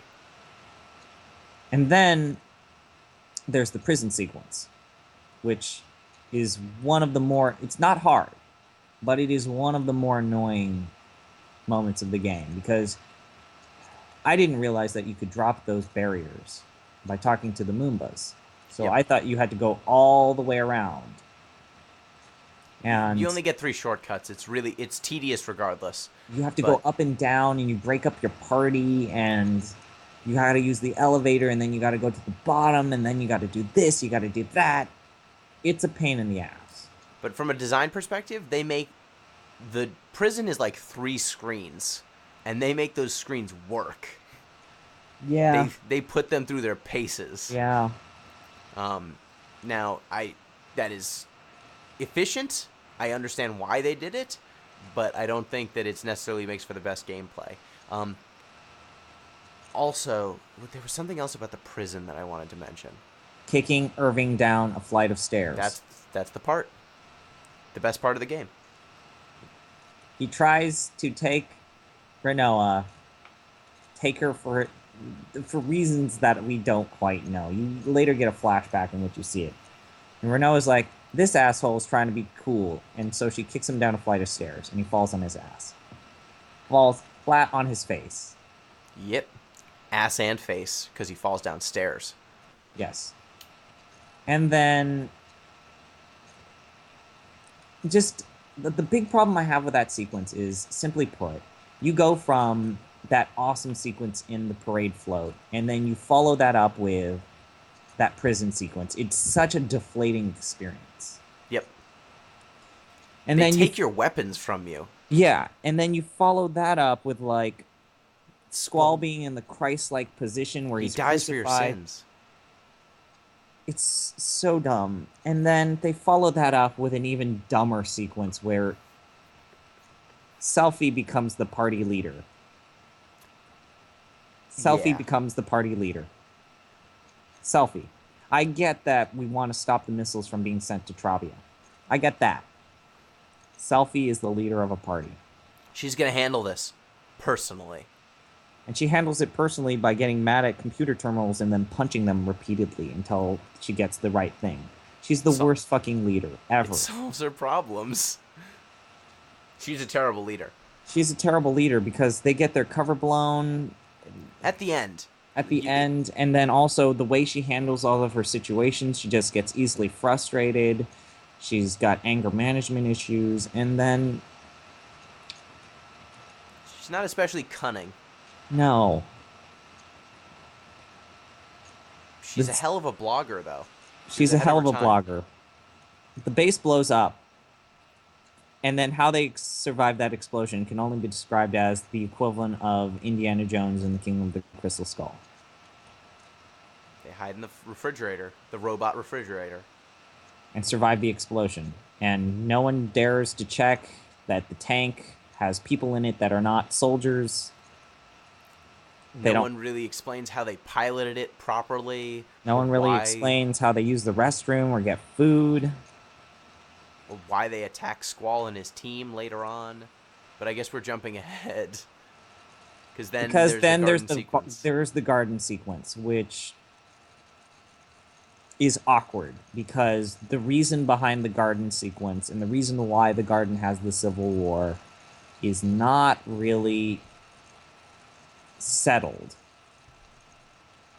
You get the idea that there's some division between the pro-Norg people and then Sid. But guess what? You don't find out who Norg is until a solid hour after the fact that Garden Civil War is settled. Yep. And so it feels completely out of place. And the reveal of Norg is lame. And Norg's motivations are lame. Because the Shumis are actually pretty cool.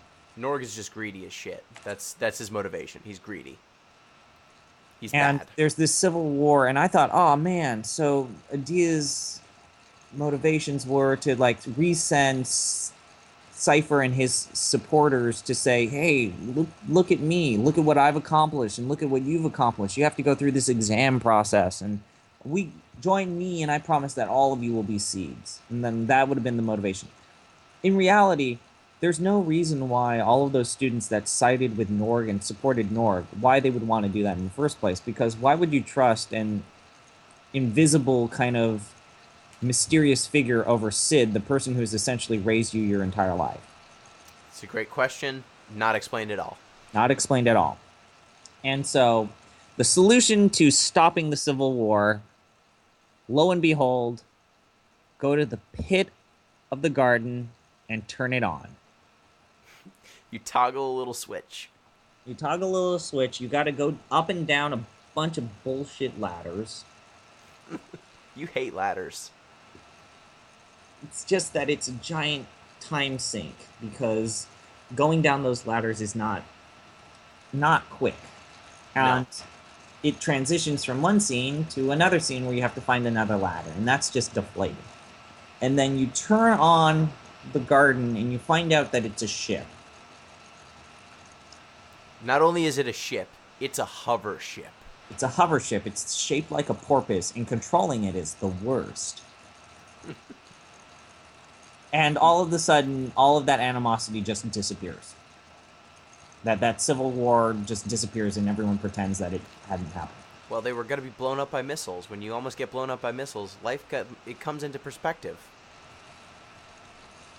And so, again, talk about how, like, the game has all of these good plot points and ideas, and then it doesn't follow up on them. That's one of them. Mm-hmm. There's, like, the idea that there's animosity between all the seeds and the soldiers, the child soldiers, and then the game doesn't do anything to address that. And then you end up in Fisherman's Horizon, which is my favorite location in the game. It's a really cool set piece.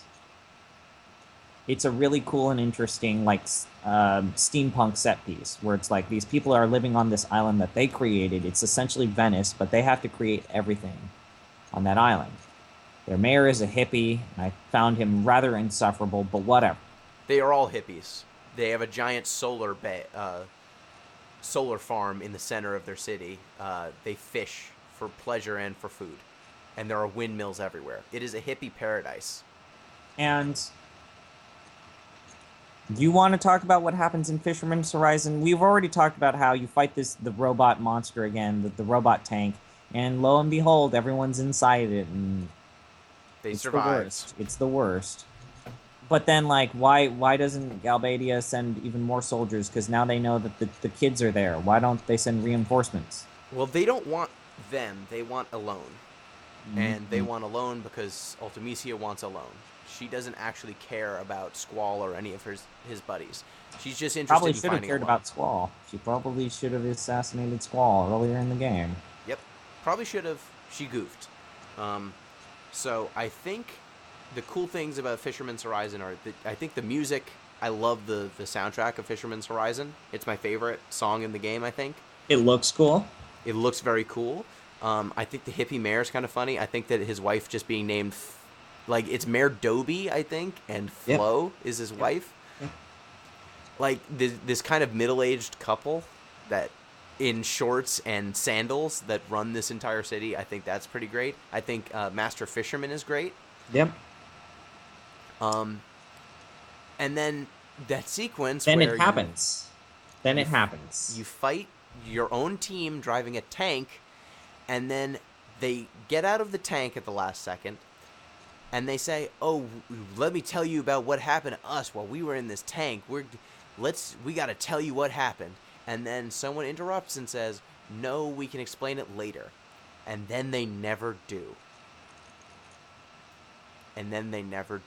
That happens multiple times in the game. Yes. And then they never do. And then they decide to hold a concert. Oh my god, it's so good. The game stops. You have to create a composition. Either you do the Irish jig or you do Eyes on Me. You should do the Irish jig because it leads to a better cutscene where people actually like each other. You can make Sonic garbage also by combining the two. But that is the worst. I think that's the worst dialogue. And then the game just stops to have your friends set you up on a date with Granola. Squall, you big stud. This And goes out there's to you. reason why they should have that affection, that sense of loyalty. There's no reason. He's There's been under a no lot of reason. stress lately. They need to play sweet rock and roll to soothe his savage soul. And the game just stops. And then that's when my brain got melted. I just could not stop laughing at the game. Yes. It is so earnest. It really tries to have Squall be not an insufferable asshole, but then also Squall is a total insufferable asshole that doesn't know how to talk to Vanilla. Or the people who... They put together a stage and then staged a fucking concert for his enjoyment, and he can't be bothered. Though I do enjoy that Irvine places a porno mag as the marker for where Squall should sit. So off-putting. That scene is so weird. Yep. So weird. And you're supposed to, I guess, sympathize with Irvine in this scene somehow. It's ridiculous. He really wants to get in. He wants to get all up in Selfie because they were friends when they were children, which we will get to. Yep. And then Then after the concert, I played a bunch of bullshit side quest missions that I probably shouldn't have played. I mean, Windhill, yes. Odin, yes. Odin, probably, way yes. Probably shouldn't have done the card club because that was a bunch of bullshit. Well, did you see the fun thing about the card club? Well, one, that allowed you to beat Omega Weapon, which we will talk about.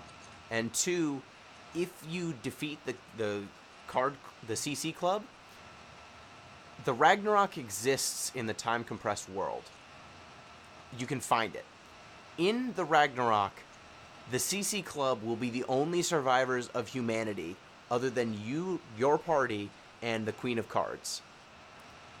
Which I think makes for this weird situation where story and mechanics kind of sync up to make this weird thing happen. Because the game doesn't want to lock card playing away from you if you got way into Triple Triad. And so they need to give you people to play Triple Triad against. However, for story purposes, those people should be gone. They should be dead. And then they're just there, ominously ready to play cards. And then also not recognizing how the universe is dead. Yes. And so if you take it at face value, it means that the only things that have existed in the past, the present, and the future, the only things that will always be are monsters and cards and this party. Which I prefer to think of it that way, to read it that way. Yeah, and card playing's ubiquitous. Yes, Odin pays off big time. Yep. Getting the Tomberry King was annoying. But that's the GF that lets you screw around with levels and call shop, and it gives you hide items. A GF behind killing X number of enemies. That's lame. Yeah, it was super lame. It's terrible. But Windhill was interesting, but meh. You get to see Rain's ghost, and you get some more characterization. Shumi Village is interesting. I just wish that it hadn't been a giant fetch quest. Yes. But I do love the Shumi culture. I think that Shumis, they're this dying culture, and they're underground, and they're just happy to see people. And they turn into Moombas, which is actually really fucked up. Yep. And then I love the idea that there are elemental stones just all over their village that hold magic, or maybe they don't. And it's just the whole quest is just to help Squall learn to appreciate their village. It's a cool sequence. I shouldn't have done the Chocobo side quest. You didn't do the whole thing, did you? I did half of it. I stopped. And then I tried to do Chocobo World, and I recognized that was a bad idea. I just like Choco Kid. I like the idea of this homeless kid who hangs out with chocobos and made that his whole identity. I think Choco Kid exists in the time compressed world. Yes. As well. I believe you are correct. So then, chocobos. If we're getting back to the story, you have to liberate Balam, which. That's a really weird sequence. You have to go to Zell's mom, he's not his mom, and then you have to find a dog, and the dog chases after It's like a detective story. Rajin, and then Fujin is there too, and then you liberate Balam, and then they don't send reinforcements to deal with that. No, they don't. No. They just abandon it. And then Fun fact about Raijin no one's and able Fujin. to find out that no one's able to find out that there's this giant garden right next to Balam, or Squall is there. Yep. No one can identify who Squall is. Fun fact about Raijin and Fujin. Raijin and Fujin were originally written for Final Fantasy VII, but they had too many weird antagonist characters with strange affectations. They were overloaded in FF7, so they were pushed. So their character traits and their designs were pushed out into 8. And so if they seem kind of weird and out of place, it's kind of because they are. They were designed as cool characters. Fujin speaks in all caps, and that was really off-putting. And then he basically does believe it. He does the Naruto believe it. And Rajin doesn't attack ladies, I believe. Oh, wait. No. Raijin is single sentences, and then... No, Raijin is, instead of... Yeah, he's a... Instead of believe it. And then Fujin is single sentences. After that, the game completely ruins the one chance that it had at depicting Selphie as being a human being. I disagree, but go ahead. Absolutely wrong. Because you go to the ruins of Travia, and the game essentially fits my verbatim definition of cognitive dissonance, because it flip-flops between grief and tragedy, between manic pixie girl. And that is a really, really off-putting thing that you can't do. Because you have scenes where Selphie's like, you guys should play basketball, and then she throws a basketball at you and expects you to play basketball. And then right before that, there's this emotional breakdown sequence where she's talking to a grave about how she finally fulfilled her dream to be in a band. And so that's not good. So the way I read those scenes is it's a public and private difference. Selphie's public persona is so manic and pixie and happy-go-lucky and try to boost everyone up around her that even in the face of all this grief and turmoil, she still embodies that persona. When she is faced with other people who she's known in the past, even when they are in tragedy, it is her instinct to try to be the ray of sunshine in their life. And then when she is by herself, she believes she is alone when she's in the graveyard. It is a monologue, basically, of her talking to herself, talking to this gravestone. And so that is what she's actually feeling. That is the depression she's actually feeling to be there. But if you're not careful, you can completely miss that scene. That's true, and that's a oddity of video game storytelling, or at least Final Fantasy VIII's storytelling.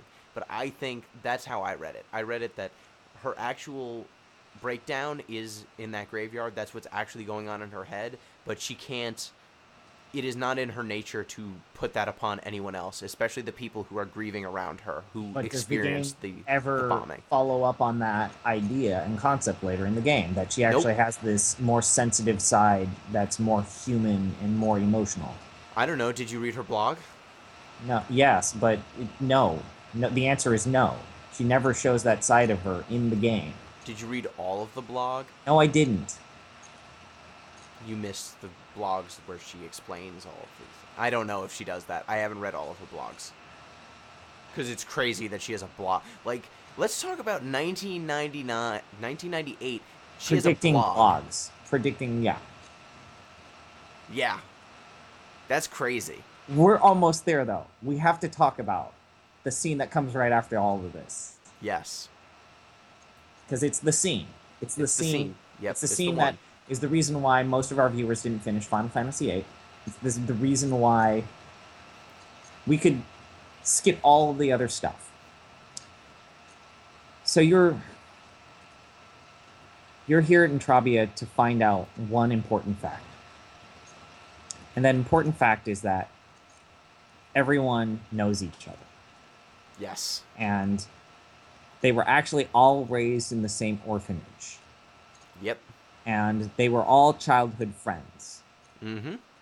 Conveniently together. Somehow they all came together. And sure, certainly you're right. It's destiny and fate that they came together. How the game justifies having them all together is the Without worst. knowing that they were all together. And then also Irving's ability to keep that to himself from disc 1 to this point in disc 2 makes me want to like blow a gasket. As it should, because it's terrible storytelling. It's the worst. And then also, the other big justification is that the GFs ruin your memories. Yep. Except the fact that for anything that happened during the course of the game, they have perfect memory. Mm-hmm. Like, they can remember being in Seed, they can remember passing Seed, and so it's like... They remember everything they learned in Seed. They remember everything that is important to the story of the game, except when it's no longer convenient for them to remember that information. Yep. It is the worst. And in it, I feel like I've said that sentence several times in this podcast already, but this is actually the worst storytelling. As cool as that flashback is, I think the storytelling in the flashback itself is good. But the visual, like, flipping in and out of, like, the location of the orphanage and not, that was actually pretty interesting, where they're kind of like ghosts and they're looking at their childhood. But here's one of the reasons why I don't think it works. If their memory is actually destroyed and GFs actually take the place of their memories, then Irving talking to them shouldn't have jolted their memories. They should have been like, what the fuck are you talking about? I don't remember any of that. My memories are gone. Yeah, it's super inconsistent. I just think that the visual of Squall, like, I think it's cool because you're basically following Irvine as the narrator, and then Squall is actually following him. You're in control of Squall, but Irvine is directing the story. And it's cool because Squall, you don't know that he's there at first. Yeah. He will talk to his silhouette last all the time, and he hates himself. Yes. He hates who he was, which I think is, for all of the development that he lacks, I think that that's something that kind of gets glossed over, is how much self-loathing he has for who he was in the past and how much that reflects forward on who he is in the moment, in the present. So there are major consequences here. 1, it's bad storytelling. 2, Yep. It leads to the complete burying of Quistis. She gets totally buried because she's like, oh, I just kind of recognize that you're falling in love with Renoa. And in reality, I had this maternal instinct, and I wanted to be your new alone. I'm going to say that while I'm over here by the beach. Oh, you were listening to me? Don't do that. And then the matron was Adia. Yep. Adia is married to Sid. Mm-hmm. And then there's this nice little present that you get presented in your screen. All of a sudden, this little box. And then Selfie ties a little bow on top of the box. And then it all comes together and we get a gift. And then that's the story. It all just comes together.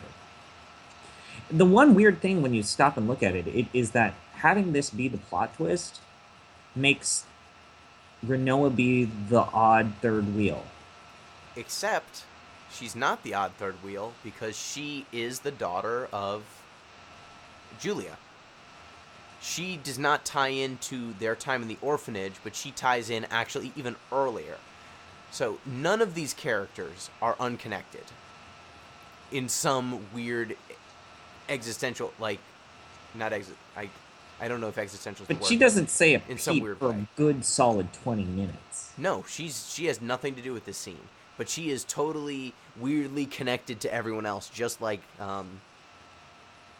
everyone else is. They're tied together with the orphanage. She's tied together with Squall's father, basically. But it's weird. And then Squall is the focal point. He is the point of contact between Laguna's story and also everyone else's stories.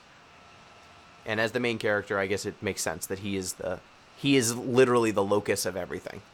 And then that's the worst moment of Disc 2.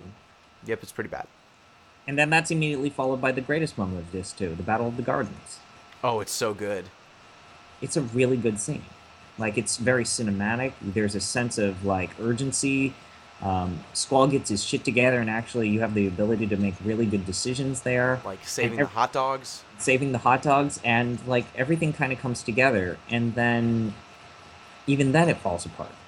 They shoot motorcycles off of jet boosters, and then they drive up the garden. So, There are yes, motorcycles in the hallway. that's awesome. But the follow-up and the conclusion of all of that, the end of Disc 2 is the worst. Yes.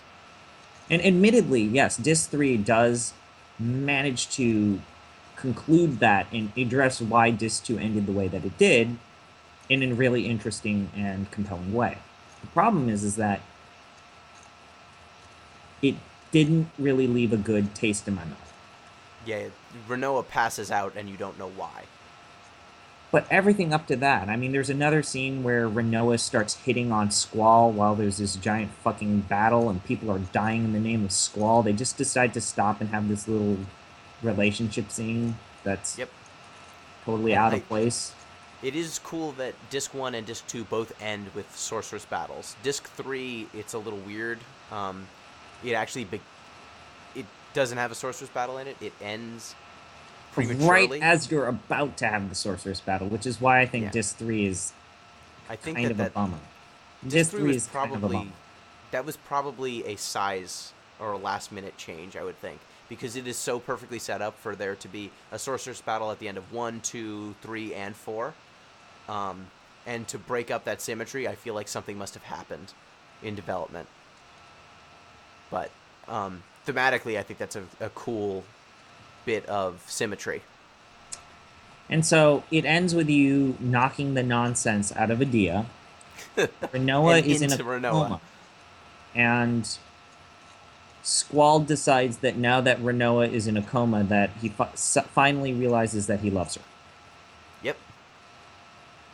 And here's my big problem. Squall only has the ability to tell Renoa from Disc 1 to Disc 3, the very end of Disc 3, the ability to tell Renoa that he loves her when she is knocked out, unconscious, or dead, or at the threat of dying. Yes. And then the moment that she's up, he has all of a sudden no ability to talk to her in a way in which he's able to express those feelings until, like, the very end of Disc 3. Yeah, it's really poor characterization. Well, I don't know if it's poor characterization so much as if he has those character traits, he's an asshole. Okay. If it's to be believed that he can't express himself unless she is in danger because he is so introverted and so unable to express his emotions properly, then he's just a jerk. Like, you can't treat other people like that. No one would tolerate it. Or he's just poorly characterized. But neither of those options is really good for your main character. And then you find out, and this is one of the worst, not the worst scenes, but it was something to where, because we already talked about the worst scene. We're past the worst scene. Although there's one more scene that's not so great that's coming up that... You find out there's a new villain. There's another sorceress that you have to fucking kill. And it's Ultimecia. Yep. And the game waited until 3/4 into the game to reveal who the ultimate villain is. Now, in Final Fantasy tradition, that is not that late for a reveal. That is not even the latest reveal. Like... Oh yeah, you did Final Fantasy IX. You never see the final boss until you fight the final boss. Okay, yeah. Fine. But... Even like 6. Even in 6, you don't realize that Kefka is the ultimate villain until almost the very end of the game. But here's the thing. You don't actually find out what her motivations are for being evil until after you fucking kill her. Yeah. It's not great storytelling, but I'm just saying it is not the worst thing that Final Fantasy has done. It is still bad, though. And then the game decides to get fucking weird. You find out that... And then it gets weird? then Ultimecia has the ability to travel time, and then the And possess people. possess people, and does Alone have the ability to travel through time, or is it just Ultimecia? Because I still don't understand time compression. So someone has the ability to essentially take whatever space you're in and then compress the time so as that you can move forward and backward in time without actually aging yourself. Yes, so what is happening is Alone has the ability to send people's consciousness back in time. So when Laguna actually mentions it, every time you get sent back into Laguna and Kiros and Ward, they actually get stronger. They get a boost from your consciousnesses being in them. They didn't realize it at the time. They say that they felt the fairies being around. But those moments when they beat these impossible odds, Squall and his party members are actually influencing them in a way. So Alone is not capable of time compression. That is Ultimecia. That is all her doing. And by connecting with sorceresses across time, she causes them all to cast this time compression spell all at once, and that's how she does it. So she needs Alone to send her consciousness back in time, but the magic she's using is her own. Okay. So that's the best explanation I can give you. All right, I will accept that. And there's a couple of scenes after that that are still super annoying. So once you find out, there's the Final Fantasy VIII is a directionless nightmare reminder. So once you're done talking about time compression, the game's like, what's our next mission, Squall? It's like, well, find Alone. Except the game doesn't want you actually to do that. The game wants you to go to the nurse's office and then look over Renoa's body in order to initiate a new Laguna sequence. Yep. The sequence with the movie sequence. And then you need to then visit the White Seed ship. Yep. Well, no, first you need to get a letter from Ida. Yeah. Or Idea.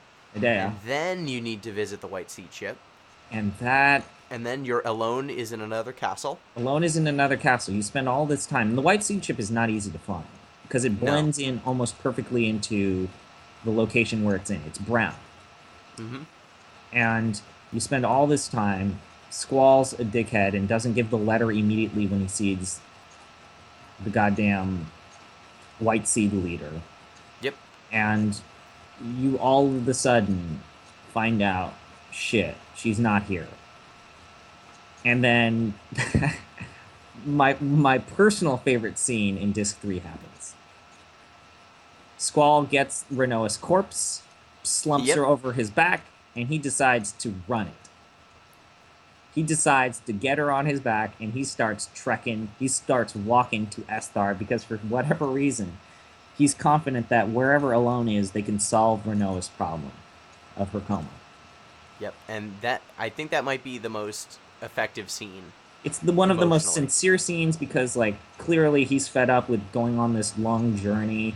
He's gone to, like, multiple locations to try and save Renoa, and he's fucking fed up. And so he decides to get his shit, packs it up, and then he goes.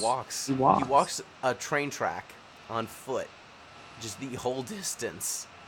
And then he recognizes his tunnel vision. He realizes the consequences. He's like, wait, I hadn't thought this through. Oh, man, there's no guarantee that this is going to work. And then he's like, well, I'm going to keep doing it. Too far. And too late to turn around. The one thing that kind of ruins that scene is when Kistis, Irving, Selfie, and even Idea are already there. Yep. How did they know that he would be there? They wouldn't, and they're only there because the writers needed them to be there. Yep. And it ruins the moment of him like doing this on his own prerogative. It should have been where like Zell is like, hey, where's Squall? I don't know. I can't find him. Oh man, we gotta save him. He probably did something stupid. That would have been way better than we were already here. We knew you were gonna be here. We know when you're sleeping. We know when you're awake. We knew you were going to Esthar, and we know you've been bad and good. There's not a Yeah, lot to talk about Esthar other than it's crazy. it's really the worst thing to navigate through. It's super visually interesting. But Like, everything's blue, and so it's actually hard to navigate through it. yes, but I just think in a game that delves in so many different aesthetic decisions, like oddly enough, Final Fantasy VIII and Myst are pretty fun to put in a dialogue with one another because they are both so diverse in terms of visual styles and architectures, and yet again they both kind of manage to take like sci-fi themes and steampunk themes and combine them all together in a way that still feels cohesive, even though it should feel like a mess. And I think Esthar is one important piece of that puzzle. Then there's one more sequence with Laguna where he has to rescue alone. Yep, He interacts with Chris Tucker from The Fifth Element, yep. Dr. Dr. Odine. Dr. Odine. You're back to Squall, and then Odine says that there's nothing I can't do. You can exercise Adea so as that she can't be possessed, and how he does that is never really established in the game. He's just able Well, to do it. he doesn't. What happens is, so when you knock the crazy out of Idea, you knock it into Renoa, Mm, and when you defeat Idea, she loses her sorceress powers, and they go to Renoa. okay. And so once that happens, ultimately, either she can't possess Idea anymore or doesn't care to because she doesn't need her. And then the She party needs splits Renoa. up. Yep. And the party splits up for a reason. Yep. You have to find the hospital that can cure Renoa. Where's that hospital? It's in space. Of course it is. Of course it's in space. And You get shot in with a space gun. You get shot into Basically. space. It's a 6-shooter. it broke my mind. So, like we talked about story progression. Final Fantasy VIII is exponential. It's exponential growth, and it's slow, and then wham bam, You're in space. you're in All of a space. sudden you're in space, and then you're traveling through time space, and then you're swimming through a sea of seagulls. So this was a game about some teenagers preparing for their college entrance exams, and now we're in space. Now we're talking about space. And Zell had Space one guns. job. He had to stop the giant chess piece of doom, and he failed horribly. Yep. What a fucking asshole he is. And you're in space, and I don't know, the game never really explains how the space station is going to be able to help Renoa. It's because Alone is on the space station. But maybe they should have seen. Don't you think they would have had like some detection system? Oh shit, she's a sorceress. I have no idea how they tell. It seems like Dr. Odine needs to run some tests on you first. Oh, and that actually brings up a point. So the reason why Laguna has to save Alone from Adele is that she's way into the song Rolling in the Deep. And no, that's not it. It's because Adele is capturing young girls who seem like they might have sorceress powers for some reason. And so they because they're trying to find the successor to Sorceress Adele. And so they think that Elone might be one of those people. And so she's kidnapped as part of this succession of witches. Yes. Moon's... Themes. The moon is made of monsters. Yes, the moon's made of monsters. Or it's covered with monsters. Monster Moon. And Adele is in a tomb floating in space, and despite the fact that Esthar has perfected space travel, they don't bother to get that fucking tomb as far away from their planet as possible. Yeah, they should have followed the Jeff Gersman platform of just Don't giant stop for space nothing. gun. Don't stop for nothing. The space. Get her- I'm running on a platform of a space catapult. We are going to send our problems into the moon. Giant evil sorceress. Sun. We're shooting her into the sun. Taxes into the sun. Second evil sorceress, sun. But no, instead they construct this elaborate thing to keep her sealed magically, but also close enough that they can keep an eye on her, but also completely in the path of the moon. So that if monsters fall down from the moon, which seems to be a semi-regular occurrence, it will completely ruin their plan. Yeah. Why would you have your space station locate? Well, I guess you could say they're observing the monsters and Adele, but then why would you have, if one thing goes fucked up, then you could translate over to the next one? Esthar doesn't seem to be lacking for resources. They probably don't need to do the two birds, one stone Yeah. situation. And luckily, they have a bunch of really good spaceships that are just floating around next to the monster moon that you could grab And they onto. just abandon them. Yeah. We don't need those spaceships. We don't need them anymore. Just leave them there. Just leave them in space. Whatever. But we'll build more. So Renoa gets possessed by Ultimecia because she's a sorceress now. And she becomes a zombie, and then she fucks everything up. And there was no fail-safe to where they could just lock down the space station and prevent someone from, like, getting outside and really ruining everything. They couldn't just put the space station on lockdown. I just love that Laguna personally goes to inspect Adele's tomb. Like, the president goes up to space every once in a while just to get into an astronaut suit and go out and check on the gigantic despot that used to run his country. So that's commitment to the job. You gotta admire it. So Renoa's in space. Yep. And you gotta rescue her. You find out that she got possessed by Ultimecia. Cypher is now on a mission to help Ultimecia. No one stopped Cypher, even though the entire party was in there, and his garden had been taken over. So why didn't someone catch Cypher? Why didn't someone get Cypher? Because the story needed him to not be captured. Exactly. So Renoa's in space. You got to rescue her, and that's actually a really good scene. I never really understood when I was in control of everything, but I think that works to its advantage. It's kind of ruined when the game employs a deus ex machina in order for them to move from space to the next sequence by finding the Ragnarok. It still really impresses me, though, how that sequence is shot when you find the Ragnarok, because it's spinning, and Squall kind of grabs onto it, and the camera tracks with him. And it is those shitty 3D models that are the average 3D models interacting with the pre-rendered cutscene, and I think that is the spot in the game where it looks the most natural. Yes, it does look natural.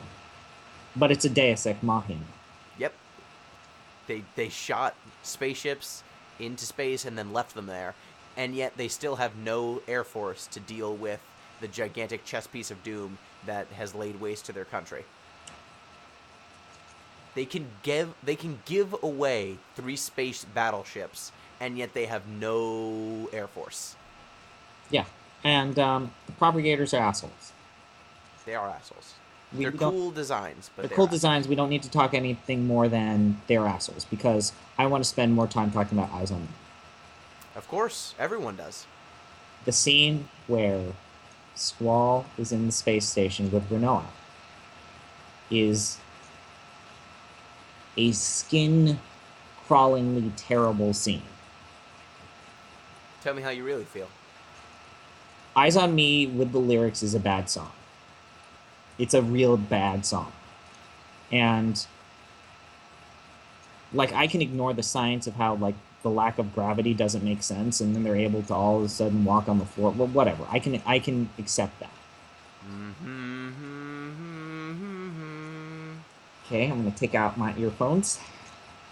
What I'm not okay with is the dialogue and the characterization of Squall and Renoa. Now Squall and Renoa are effectively a couple, because Squall has Renoa essentially coddling on her on him, hugging him in his lap, and he's still a dick. He is still, why are you holding on to me? Why are you doing this? This sucks. Only losers give hugs. And then it's not until a solid minute and 40 seconds when the music finally starts to play. And then you realize the music is synced up to describe what they feel and what they are talking about, and also describing Laguna. Yep. And so let's get in the Wayback Machine and try to imagine. So Try to imagine it in the context of when it came out. One, at the time, video games, the idea that an actual recording artist would go out of their way to record a song specifically for a video game was mind-blowing at the time. No one had really attempted anything like that. You had plenty of people making soundtracks, but the idea that there was going to be a custom song with lyrics and CD audio was the first Final Fantasy game that really took advantage of it. And so at the time, it was a technological marvel and a cultural marvel. It is a bad song. However, it is catchy as shit. Now, there's ultimately two reasons why, other than the song, I think this scene is bad. One, there's a moment in the game where Squall says, well, the real reason why I've always been off-putting and an introvert is because it was the pain of losing alone. That doesn't make sense because for 60% of the game, Squall didn't even fucking know he had a sister. Because the GS, remember? The memory loss. Yep. And I wish they had just said he repressed those memories. I wish they had just gone with... Freudian. They had gone the Freudian route.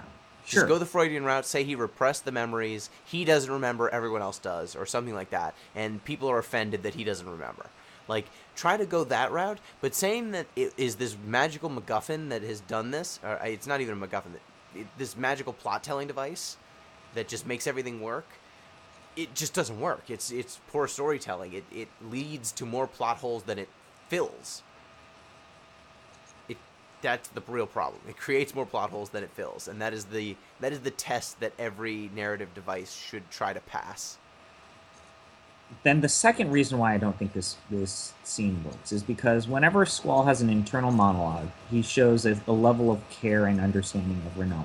And then when he has to vocalize it, he acts like a jackass. And I think that's appropriate. What's not appropriate is how he goes about it. It would have been like where if he was like more muted, I would have accepted that.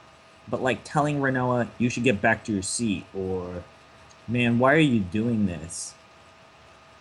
That's decidedly not good for the characterization for him for those sequences. Because he's done all this stuff. He's supposed to be evolving as a character. He's supposed to be changing and slowly. This is Disc 3. This would have been a Disc 2 thing where he's still not able to show his opinions. But this is Disc 3 to where he should be able to show these opinions now. And he should be evolving as a character, progressing as a character, evolving as a character. Because if you want to have a relationship between two polar opposites, you need to give a little and take a little. And there's none of that. That never happens. And Renoa doesn't have any internal monologues. She never gives it all. You never understand why she's able to and willing to tolerate Squall's bullshit. Yeah, I mean, I think it makes sense if you're in a vacuum and think that Squall is a character who has this gigantic hang-up about how he represents himself and what he thinks is cool and what he thinks is tolerable and how he should present himself to others. It makes sense that he has this internal monologue, this internal life that is very rich, and he has an attachment to people, but he just has so much trouble showing it and expressing it. But for this person in this circumstance, it makes very little sense that he couldn't utter something in the direction of affection. He eventually hugs her, though. Yeah, he does. I mean, and then when they land on the ground and she gets taken away, I got even more frustrated because Squall should have defended her during that sequence. It's like, no, you're not going to take her away. She's mine, or she's my girlfriend, or I'm going to stand up for you. You shouldn't do this. But because the game wanted to have a CGI cutscene where Squall breaks her out of her cryostasis, he just shuts up and lets her go. It is a very cool cutscene, though. It's a very cool cutscene, but it doesn't help. It doesn't really make sense when you stop and think about it. We have glossed over something here, though. How do you actually feel about Eyes on You? Because you seem to have had it stuck in your head. You have had emotional reactions to it. So objectively, your brain says it's a bad song. I understand this. But what does your heart say? My heart says that it's a catchy song that is a part of a game that took my soul. Great. Okay. It's an adequate answer. And so we are almost at the end of Disc 3 now. You break go to out Lunatic Renoa. Pandora. You break out Renoa. You go to the Lunatic Pandora. I did a bunch of You meet the president. I did a bunch of stupid side quests I shouldn't have done. No, they were good. Oh, do you want to talk about Marlboros? Got to talk I'm about going to give you a Marlboros. minute. I'm going to give you a minute to rant on Those Marlboros. fucking Marlboros. Well, actually, the Jumbo Cactuar is pretty cool. That was a pretty cool sequence. And Cactuars, thank God they exist. And Bahamut, and I think Battleship Island is a cool thing. I should have had my Cactuar glass instead of my Chocobo glass. Marlboros. And the quest to get Doom Train. The quest to get Doom Train is fucked. Because you got to get 666 because it's evil. So 6 steel pipes, you would think, would be the easiest part. 6 remedy pluses. The steel pipes, pretty easy. Fine. Remedy pluses, fine. Then you have to get 6 Marble tentacles. Now the problem is that this forces you to go to one of the islands where actually you can get it on the plains of Esthar. It's just a much lower encounter rate than the island closest to. No, I'm not going to deal with that. But you go to one of the islands, you have to interact with the hardest, most fucked up monster in the entire game. And the reason being is, first off, the idea that you have to get these occult fan magazines in order to even know how to get all of the items to get this. And they don't even tell you where you can find the Marlboros in the first place. They just say Marlboros or Wendigos or something like that. Or it's just like steel pipes, Marlboro tentacles, and remedy pluses. It doesn't tell you where those items come from, how you would get them, why you would want them. Bad breath. Yep. If bad breath hits, and it always did for me, it inflicted multiple status ailments like silence, sleep, and poison, and it was all bad. And there would be times where like sleep would impact my entire party, and the Marlboro had the ability to just wipe everyone out because I couldn't wake up before I could get my turn or opportunity to escape. Yeah. And so we've had this discussion several times about whether Final Fantasy is a franchise or not. Yes. This is one of the things where it makes me think it is a franchise, because the Marlboro is a recurring enemy type. Bad Breath is a recurring attack. Cactuars are a recurring enemy type. Tonberries are a recurring enemy type. There are these iconics. Think like iconic monsters. I've heard that term in Magic the Gathering terms for their big monsters that show up in every world, kind of regardless of story ramifications, just because people like them and it attracts people. So in Magic, it's sphinxes, dragons, angels, demons, and hydras. And in Final Fantasy, it's cactuars, chocobos, tonberries, marlboros, behemoths, and these are the iconic creatures that always show up every single way. And they tend to have the same abilities, they tend to have the same strengths and weaknesses, and some big defining characteristic that really sticks out. And that's what ties these universes together. It's not necessarily that there's kind of a narrative through line, like, you know, there's crystals and it's usually focused on a group of teenagers, but it is this aesthetic that ties everything together, really. So okay. I think it is a franchise in a loose sense. It is definitely a franchise. I'm probably going to write something about that topic later. But maybe much later until I at least play another Final Fantasy game. Because maybe I can be convinced. Yes, you should play 9. So, Marlboros, to be fair, if you had played another Final Fantasy game, you might know that Bad Breath is a thing. But not necessarily.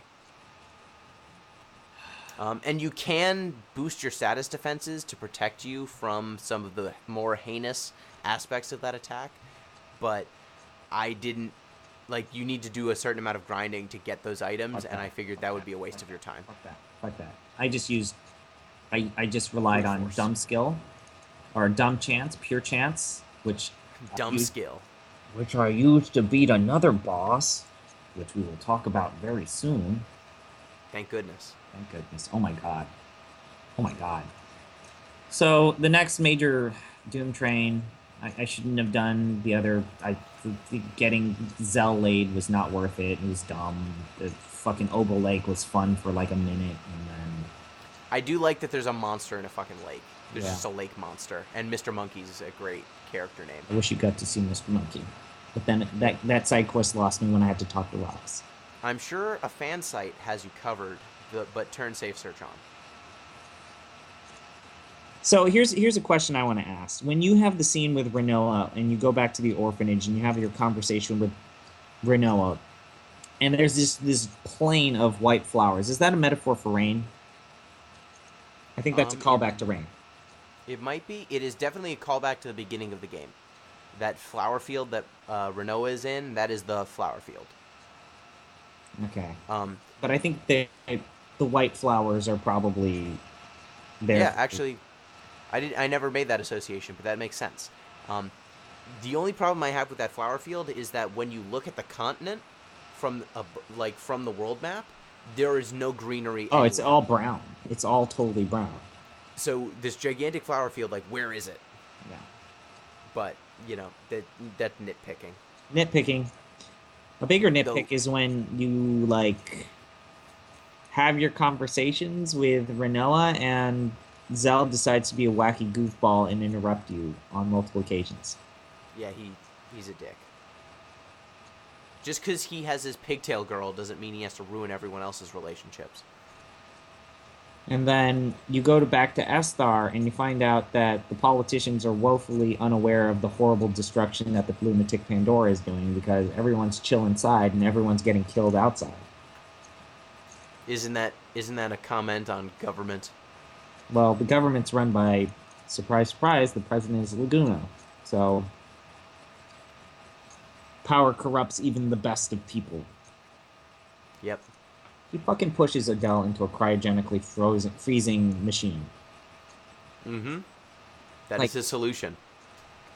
The sorceress, remember when, like, Adia, possessed by Ultimecia, was about to get some stupid fucking amulet placed on her head by Renoa and she just threw her across the room? Why didn't Adele do that to Laguna? Well, Ultimecia is much stronger than Adele. Well, Adele probably had the ability to say, "No, fuck you." She just says, "I set fire to the rain," and then throws you out of the way, like Adele is wont to do. Adele's weird. Adele probably didn't need to be in the game. I like Adele. I like this jacked lady with her like weird chest tattoos that cover her titty cleavage, but not really. No, they're just pecs. At that point, she's just been working out so much. And Laguna's the worst father-husband in the world. He's pretty terrible. I was too busy. Renault was dead, and my job kept me busy. You couldn't send a letter? You couldn't send Kyros a ward to pick up everybody? Now, I do wonder if there's a commentary here just about war, in that every character in this game, all the main characters are all orphans. Due to a large-scale war that racked the continent or racked the world right around the time they were born. I wonder if there is a commentary there about war and what it does to society. I haven't thought about it enough to really say so, one way or another, or have an opinion one way or the other. But I think it is interesting that one of the central plot points is that the parents of all these people died, and that is the reason why they had the lots in life that they did. They actually earn orphanage, like the concept of everyone being an orphan and not more than other games in the series do. Yeah. Yep. So you have to go back to the lunatic Pandora. Mm-hmm. You pull a Mass Effect 2 and crash your ship into it. It's a suicide mission.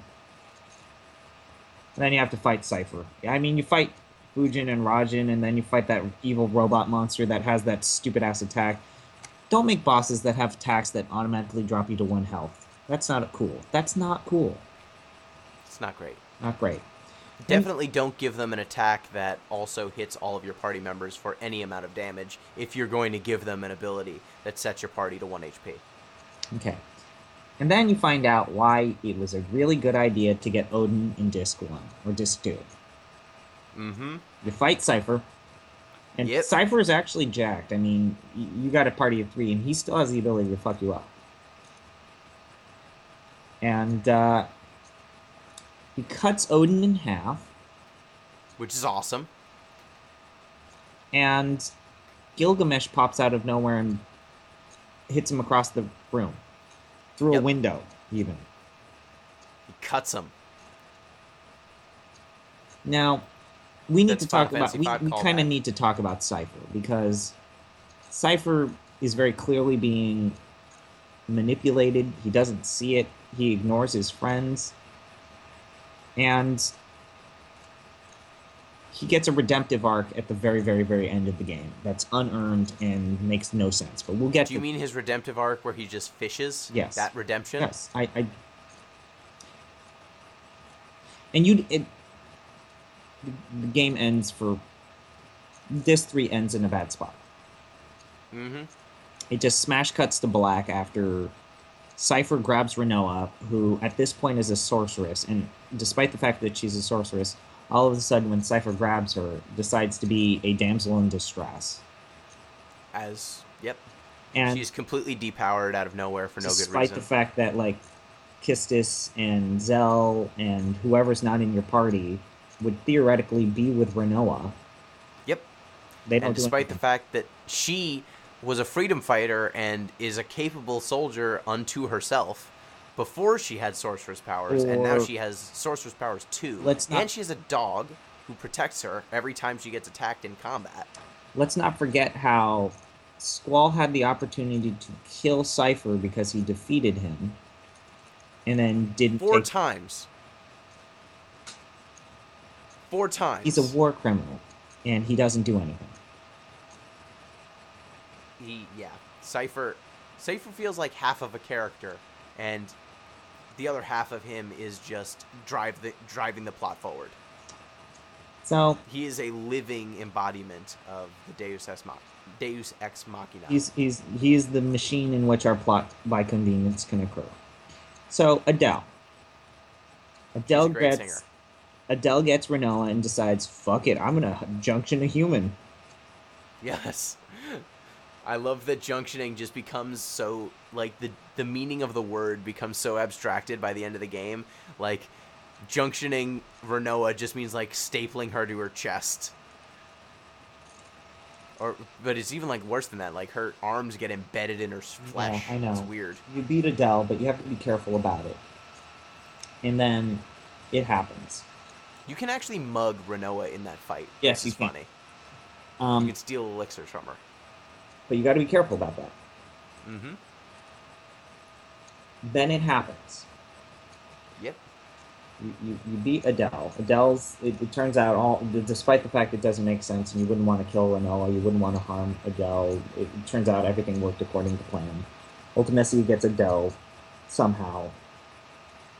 Well, she possesses Renoa, because you defeat Adele, and then Adele gives her powers to Renoa, and then there is only one sorceress for Ultimecia to possess, and that's Renoa. And so then Elone sends Renoa back in time, or Renoa's consciousness and Ultimecia's consciousness back in time. She gets Renoa back to her current body, and then time compression happens, and the world melts. The world melts. And, well, we can't forget, the power of friendship is going to motivate us to save the world. Yes, the power of friendship is what allows us to survive in a time-compressed world. As you can see by this chart and all of physics, this is clearly true. I have a line graph. You go through time, and you travel through the sky with birds and seagulls, and then you fall into an ocean that has dolphins and fish, and there's all these little droplets of space-time around you. That are like the moments from earlier in the game. And then you have to fight the sorceress throughout time. So, can you at least give me that's one of the most visually striking sequences you've ever seen in a game? It's one of the most visually nightmarish sequences that I've ever... It's striking, sure, certainly. It's memorable. I'll never forget it. But... when you fight in all of the different backgrounds that you've fought in over the course of the game, and they like melt away, the geometry melts away. I thought that effect was super cool. That must have taken someone so much time. Does Ultimessi have to fight all these sorcerers whenever she moves back and forward in time?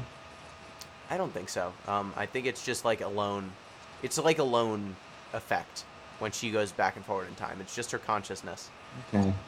You're the only people who actually move back and forward in time. So were and these then you people, fight that weird caterpillar monster. Were these people just waiting for us for someone to finally move into space-time?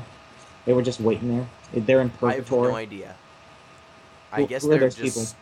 I think they're just the embodiment of sorceresses from throughout time, but I have no idea how the hell that's supposed to work. So when Renoa dies, is she going to become one of those caterpillar monsters? I hope so. So you fight a caterpillar monster, and someone was on LSD. And thank goodness for that. And then you end up in Ultimessia's castle, and there are people who are dead at the ground, like white seeds that have failed, and that was confusing because I thought that by then, at least the game recognized that it was really Squall's fate or destiny to kill Ultimessia. So why are there all these dead bodies of people who have failed? Wouldn't people just recognize that this is Squall's job, and if he wins, hooray, if he loses, we're doomed? Well, it's because that's supposed to represent that throughout time, in the past, the present, and the future, seeds have been opposing her. So, like, in all of history, seeds are always fighting against sorceresses. Like, that is a universal constant. Okay. And then we get to we are almost done with Discord. Yep. We are in Ultimessia's castle, and we had a long conversation about this. You convinced me. It was, to get this done, was going to beat Omega Weapon. Yes.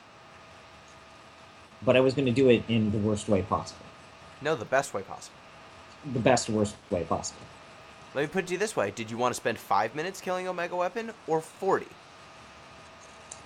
I wanted to spend 5 minutes, even though it was like soul-crushing luck that I had to rely on in order to make this happen. Big money, no whammies. Go big, go home. So for those that don't know, Selphie has one redeeming quality, and it's not even a redeeming quality in and of itself. She has an attack called The End, and if you get it while it's her limit break, it automatically kills the enemy that's in front of you no matter what. It sends them away to a magical pasture. It puts them out to pasture, literally, and then it just says The End, as though it's the ending credits of a movie. And then they just die. It's the best. Quistis has something similar called Blue... Degenerator, but it doesn't impact bosses. It also doesn't impact certain enemies. Yeah, and Selphie actually has another kill all enemies ability called Rapture, where all of your enemies grow wings and fly away into heaven. But that also only works on regular enemies. So, then there was a reason why we did this. First off, I wasn't going to get the Lionheart. Second off, I wasn't going to spend the time to level my characters properly. I was too far ahead in the game, so I couldn't get certain things to junction up and make me possible. So, generally speaking, it was going to be impossible for me to beat Omega Weapon if I did not use this technique. So I refined my... It would have been super time-consuming. I refined Gilgamesh's card, which gave me Holy Wars, which makes me invincible for a certain amount of time. And you have to be really careful about that, because if you are not invincible, Omega Weapon has the ability to just destroy you in a very short amount of time. One move. Just depending on which move it decides to use. And yeah, Meteor is not a joke. Medigo Flame is not a joke. Medigo Flame actually got me more. And so, rather than use skill, I used dumb luck. I kept re-rolling and re-rolling, and it took a good 8 to 10 tries for me to finally get the end to pop up even once. Then I cast it, and then that fucker went down for the count. Mm-hmm. And then the game told me, congratulations, you beat the hardest boss in the game. I was very happy. I was exhausted at that point. And then it was full speed ahead. But wait, there's a painting puzzle. Oh, the painting puzzle. That It's painting, so good. that painting puzzle, I love that painting that puzzle. painting puzzle is not okay. Your judgment related to Mist is suspect if you think that painting puzzle is okay. Oh, I don't think that it's a good puzzle. I love Ultimisia's castle as a place. I love the kind of medieval castle, Why but does she have all those paintings? she loves art. Look, What? just because she's evil doesn't mean she doesn't have redeeming qualities. She loves art. She loves fake Latin. You also have to fight a bunch of weird bosses, some of which are actually legitimately hard, some of which are not that hard. They're almost all gimmicky, but they're cool gimmicks, I find. One is a giant mummy. That one Yep. was cool. I like Triface even though he's super easy, like the weird tri-point dragon. Yeah, Sphinxar is cool looking. yeah. Um, Tiamat There are a has bunch cool of gimmick. dragons. There's a bunch of dragons, one of which is a robot. That one was a Mhm. fucker. And The red giant's pretty cool. yeah, the red giant's pretty cool. He's also a fucker. And you're pretty much there. You got to fight this evil sorceress, and let's just be honest. Ultimecia has one of the best boss scenes in the history of video games. It's so good. It starts out slow with like the chanting voices of people who are falling in and out of time space, and then the guitar riff kicks in, and it's a damn good guitar riff. You should just listen to the boss fight music of different Final Fantasy games if you like that sort of composition, because they all have excellent final boss themes. Like the final boss theme from FF6, Dancing Mad, is excellent. Mm. And I'm also partial to the one from 9. One from 10 I don't think is super good. Wait, Yeah, they're which boss theme are you talking about from 9? the one for Kuja. Yeah, the one that sounds like "We Will Rock You" at the very beginning. But the one for the very final boss is good too. It's just a little bit slower at first. But yeah, they're Fight Ultimecia, and of course, in great video game tradition, she's got like 4 or 5 forms, which is fine. That's fine. mm-hmm. That is acceptable. I will accept that. And her final form is, well, okay. There's the form where she essentially has Griever, which is the emblem and animal of Squall. Yep. Injunction's that. And then And then her final form is actually kind of creepy. it's real creepy. There's Well, to be fair, her first form is herself. Her second form is she summons Griever and you fight Griever. Third form is she fuses with Griever and becomes a woman lion hybrid. And then that can actually be 2 forms depending on how much damage you do. If you do enough damage, like only a little bit of damage, her torso will fall off and she'll just become the upper part of that body, just like shaking wildly in the air. At which point you then have to kill it again, and then you go to the final form. If you do enough damage the first time, she skips straight from the third form to the last form, which is a cool little nuance. I'm actually happy that I saw all the forms because I thought they were all very cool.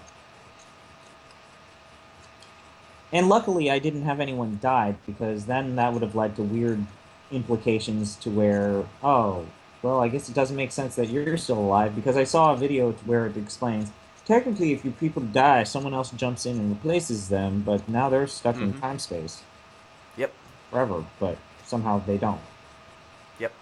And I think it is, like you said, that final form, the Ultimecia, part of her is on top and is just kind of this giant uber woman, I guess, with no face. Then there's one that's in the cocoon on the bottom. Yeah, then there's a woman, then there's her, like, normal body that you saw earlier, kind of dangling from beneath, from under the cloak of the one on top, kind of wrapped up and bound. That character design was actually reused a little bit in Final Fantasy X. There's a boss called Anima. There's a summon. You have to fight anime?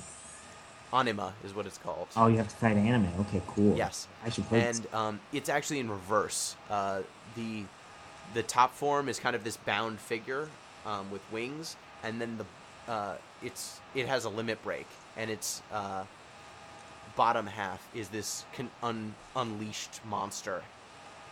It's a really cool character design as well. Let me look it up, see if I can find it. Stop trying to convince me to play Final Fantasy IX. That one's 10. Okay, 10. You should play 9 though. Okay. Well. So that's the end of the game. But wait, we have to talk about the ending. Oh, that's true. Because I got questions. Okay. I don't think you have answers. I'll try.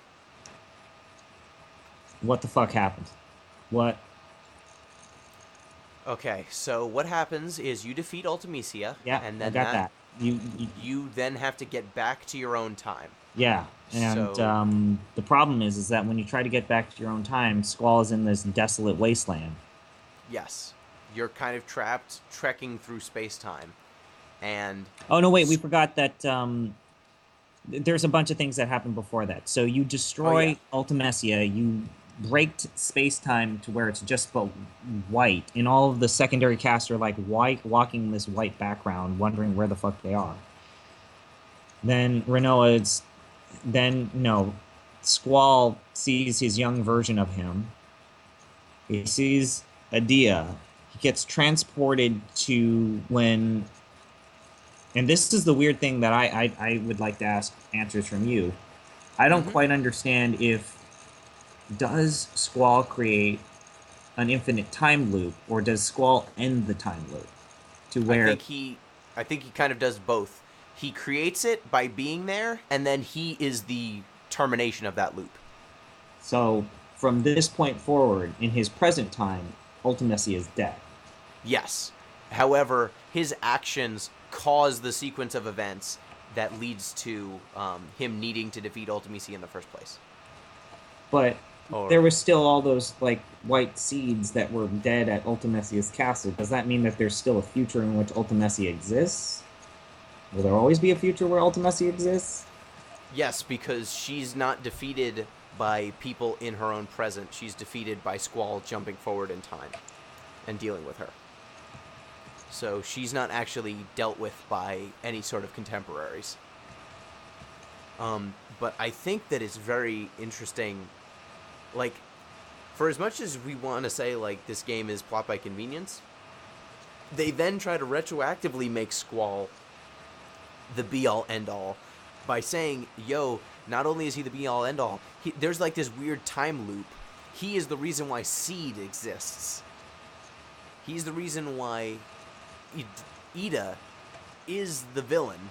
Or, well, she gets sorcerer's powers before she gets them from Ultimecia. But he is the reason why Ultimecia, grants her powers to Idea. He sets all of this stuff in motion, which is absurd. I don't understand that.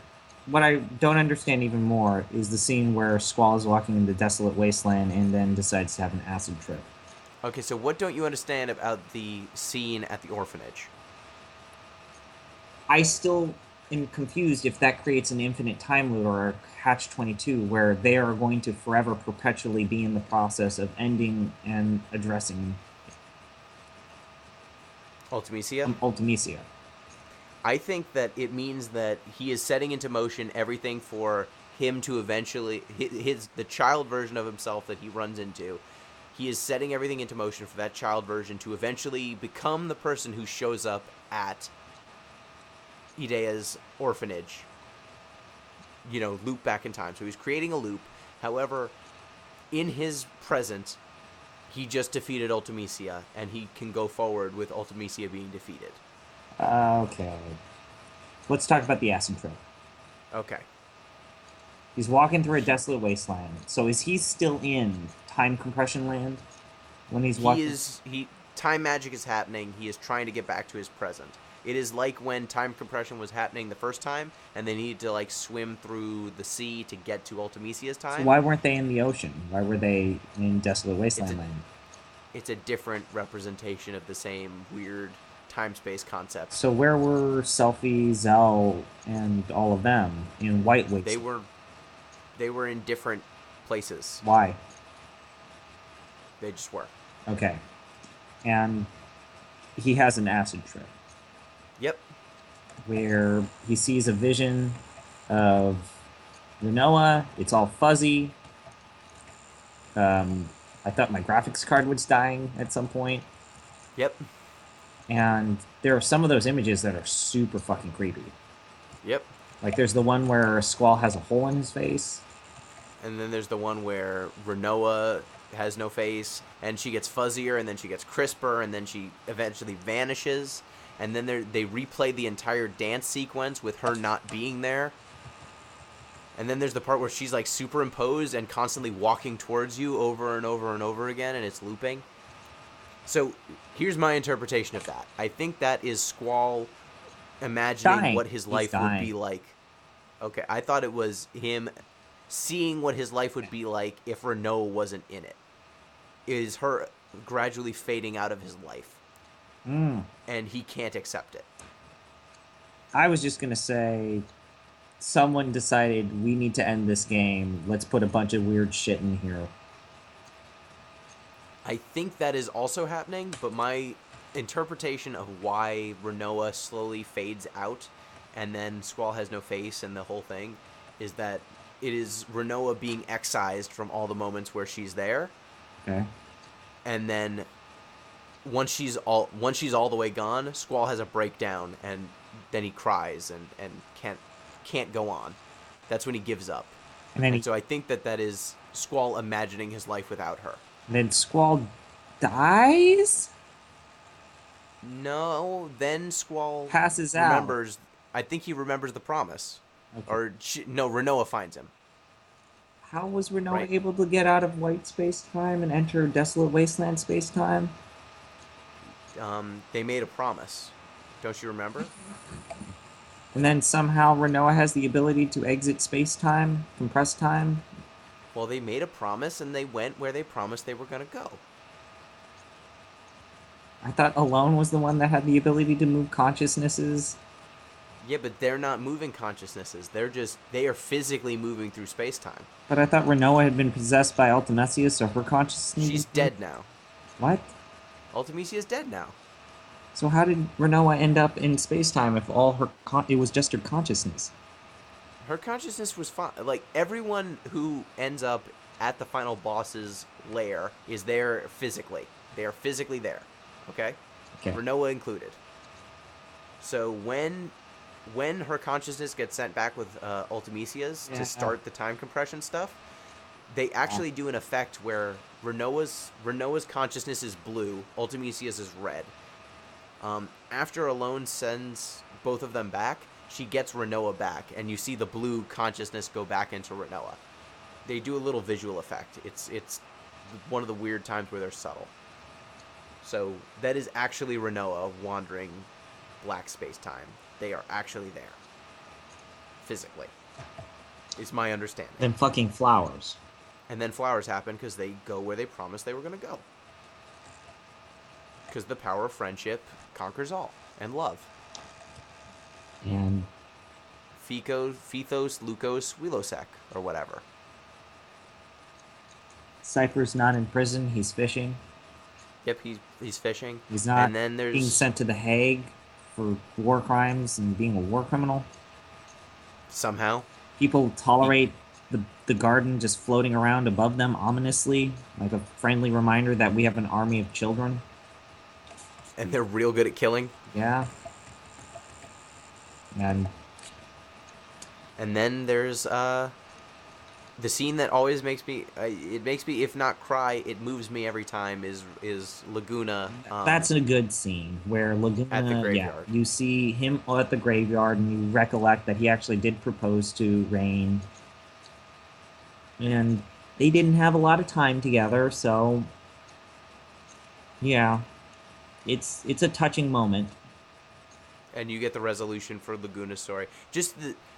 I really love the staging of Laguna and her him proposing under this moonlit night, and then jumping forward to it being this flower field, which I guess that might be another example of the flowers being Rain's flowers. I'm not sure if they are, but it's the same spot where he proposed that she's buried. I think that's a really nice touch. I also the ability they have. It's hard to remember that in 1998, like, the ability to show age and show wrinkles was not something that was super easy, and They're able to do that. Yeah, they went the distance on Laguna to make him older, to age him, and that was also something that struck me at the time, was seeing young Laguna versus old Laguna, and it not just being a clothing difference and a hair color difference. And it's America's Funniest Home Videos. Yep. Zell chokes on a hot dog. The pigtail girl, who I feel like probably should have been a bigger character, but whatever. She's pigtail girl. And forever. Irving's still a pervert, even though he's clearly has a relationship with Selfie. He's still hitting on other women. Of course. Twistus is in the background doing jack shit. Mm-hmm. Talking with Sid and Ida. And then Squall and Renault kiss finally. Yep. After 40 hours of threatening to.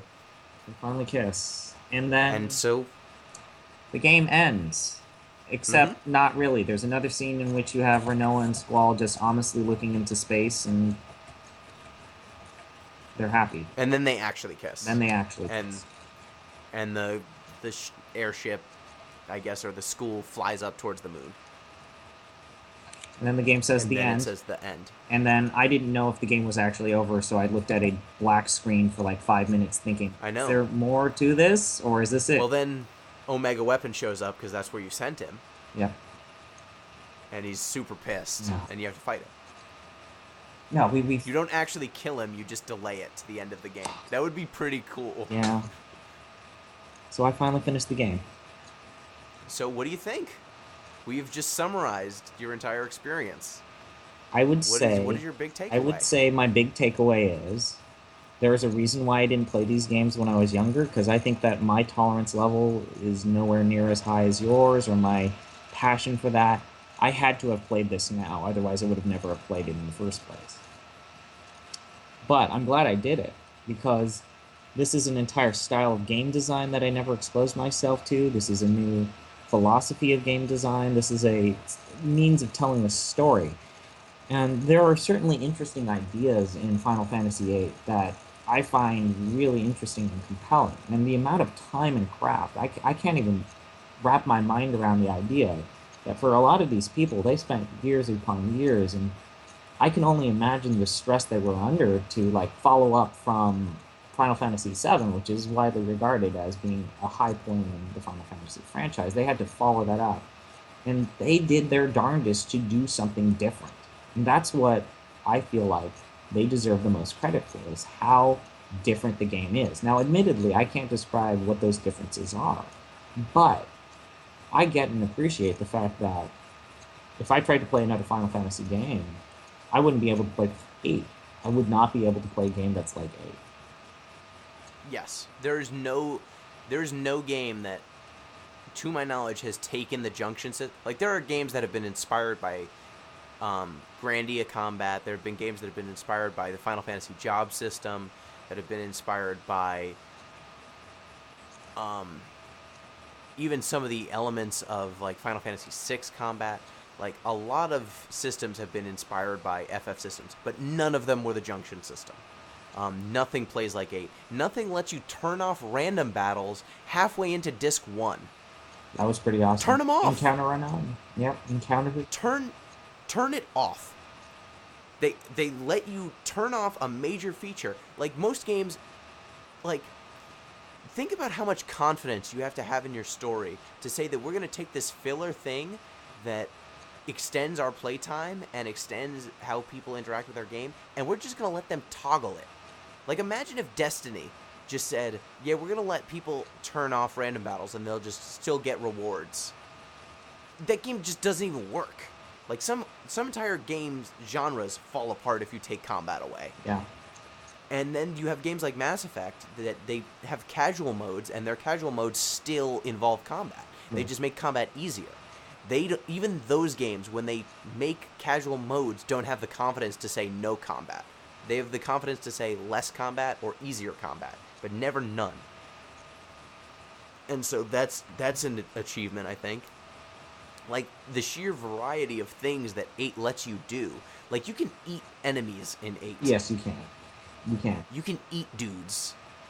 You can go frickin' Hannibal Lecter on people. Actually, I don't think you're allowed to eat human enemies. It has to be a monster. It has to be a monster. But you can go borderline Hannibal Lecter on people. You get, like, repeatable abilities like Recover and Revive that are things that should take a spell but don't. You get the ability to toggle things levels. You get an ability to blow up your own characters.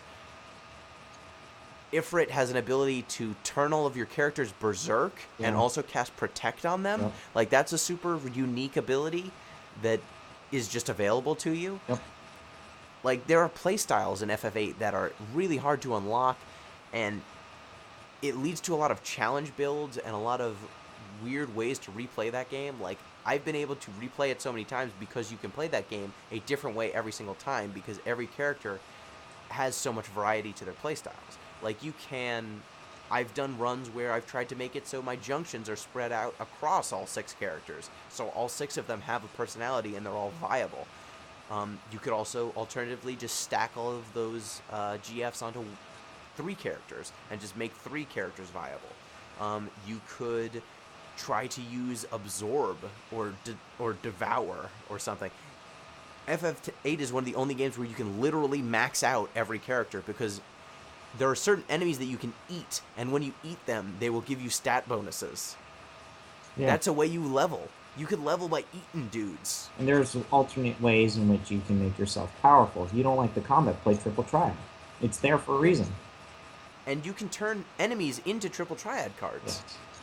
So you don't even have to get experience from fights if you don't want to. You just turn people into cards. It's just, the variety is absurd. And it's broken. Unfortunately, it's broken. And its story doesn't work. In spots.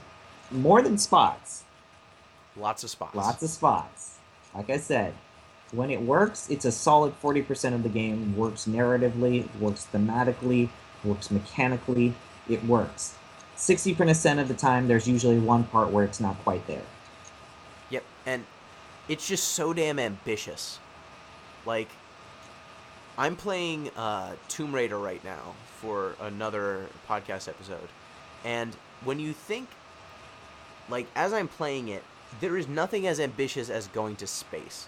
Even with all of the production values and all the increased techniques, like, the idea of starting a story in a school and ending at the end of time is just something that I, like, it's so beyond the scope of most games. But or what even then, I would say that is to its detriment sometimes, because it is to its detriment, and it's also awe-inspiring. It's awe-inspiring, but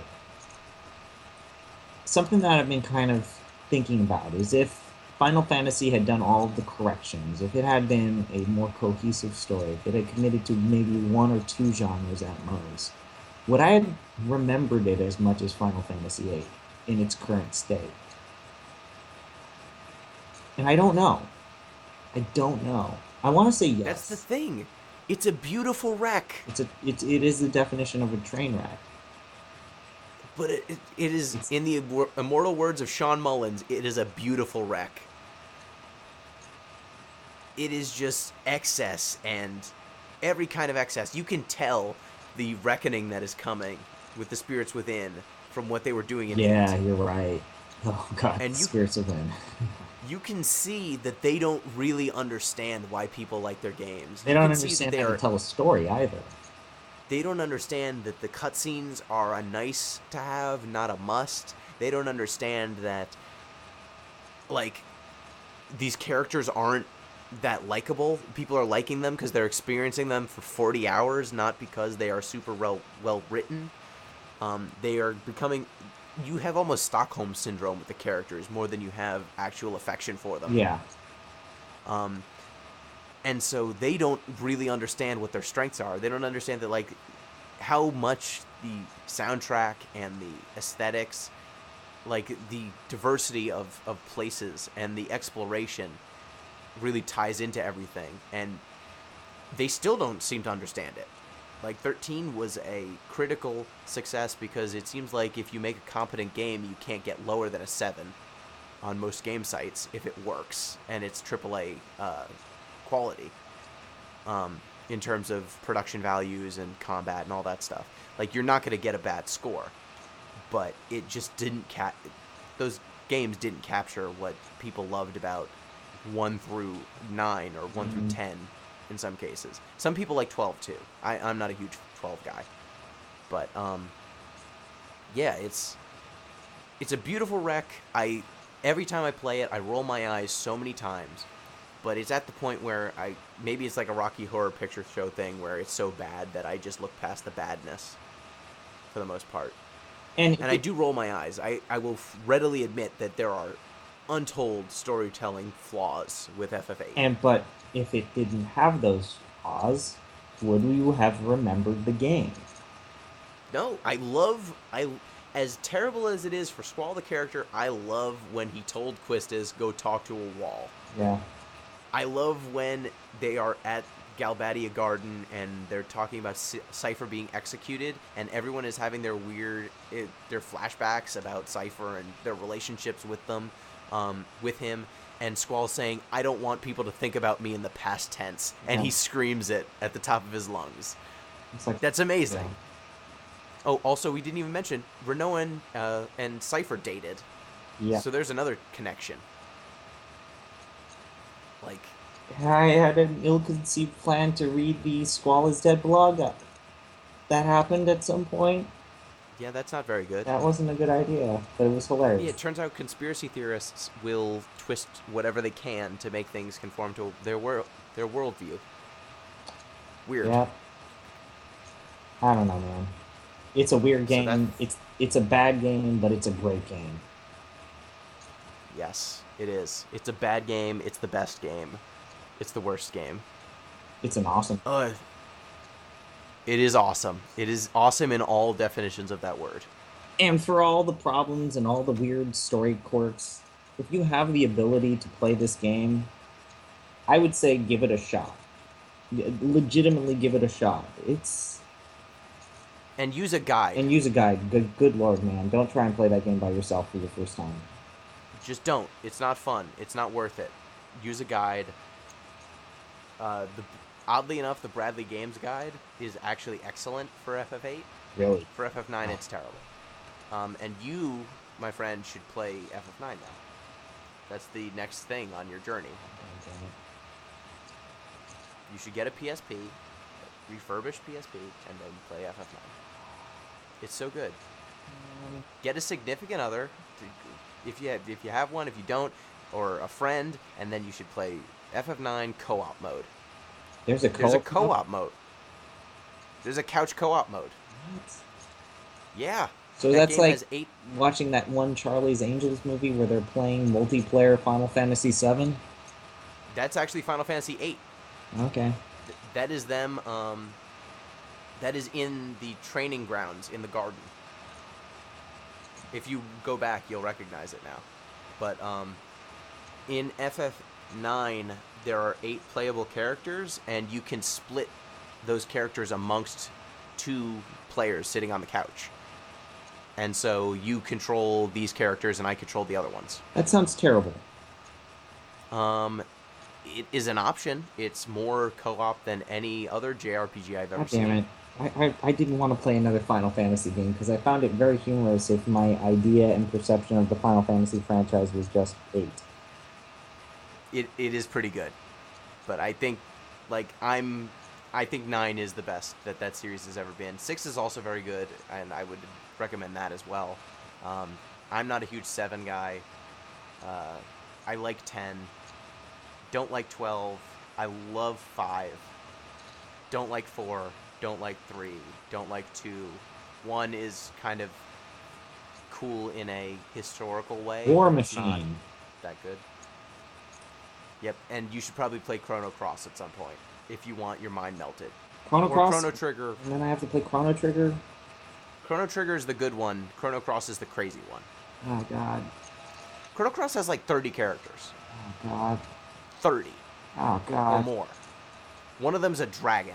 Oh man. Baby dragon. Guess what his name is? It's fucking fire breather. Draggy. Right. Oh, okay.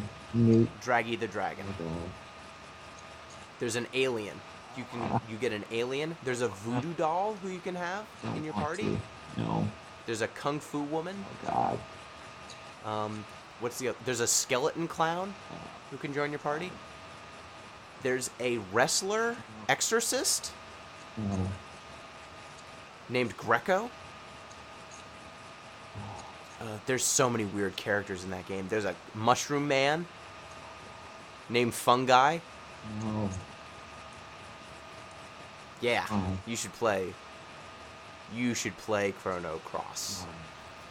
That game's absurd. And FF9. But I think that'll do it for our podcast. This was a doozy. Yeah. We had no breaks. We had no breaks. Final Fantasy VIII, you don't get no breaks. No breaks. All right, well, I have to go die. I have to take a shower. Thank you so much for joining me on this journey. If any listeners, anyone who braved this, thank you. You're strong people. If you want to get in touch and leave any feedback for this podcast or any others, hit me up at thatpinguino on Twitter, thatpinguino@gmail.com, or you can leave Wonderful comment. comments on deeplistens.libsyn.com. Thank you again. I never have to play this game Zombie. again. Yep. Thank you, ZP, for joining me. You don't have to play this game again, but maybe the siren call will bring you back. All right. Have a good one. Have a good one. And thank you for listening, listeners. Peace!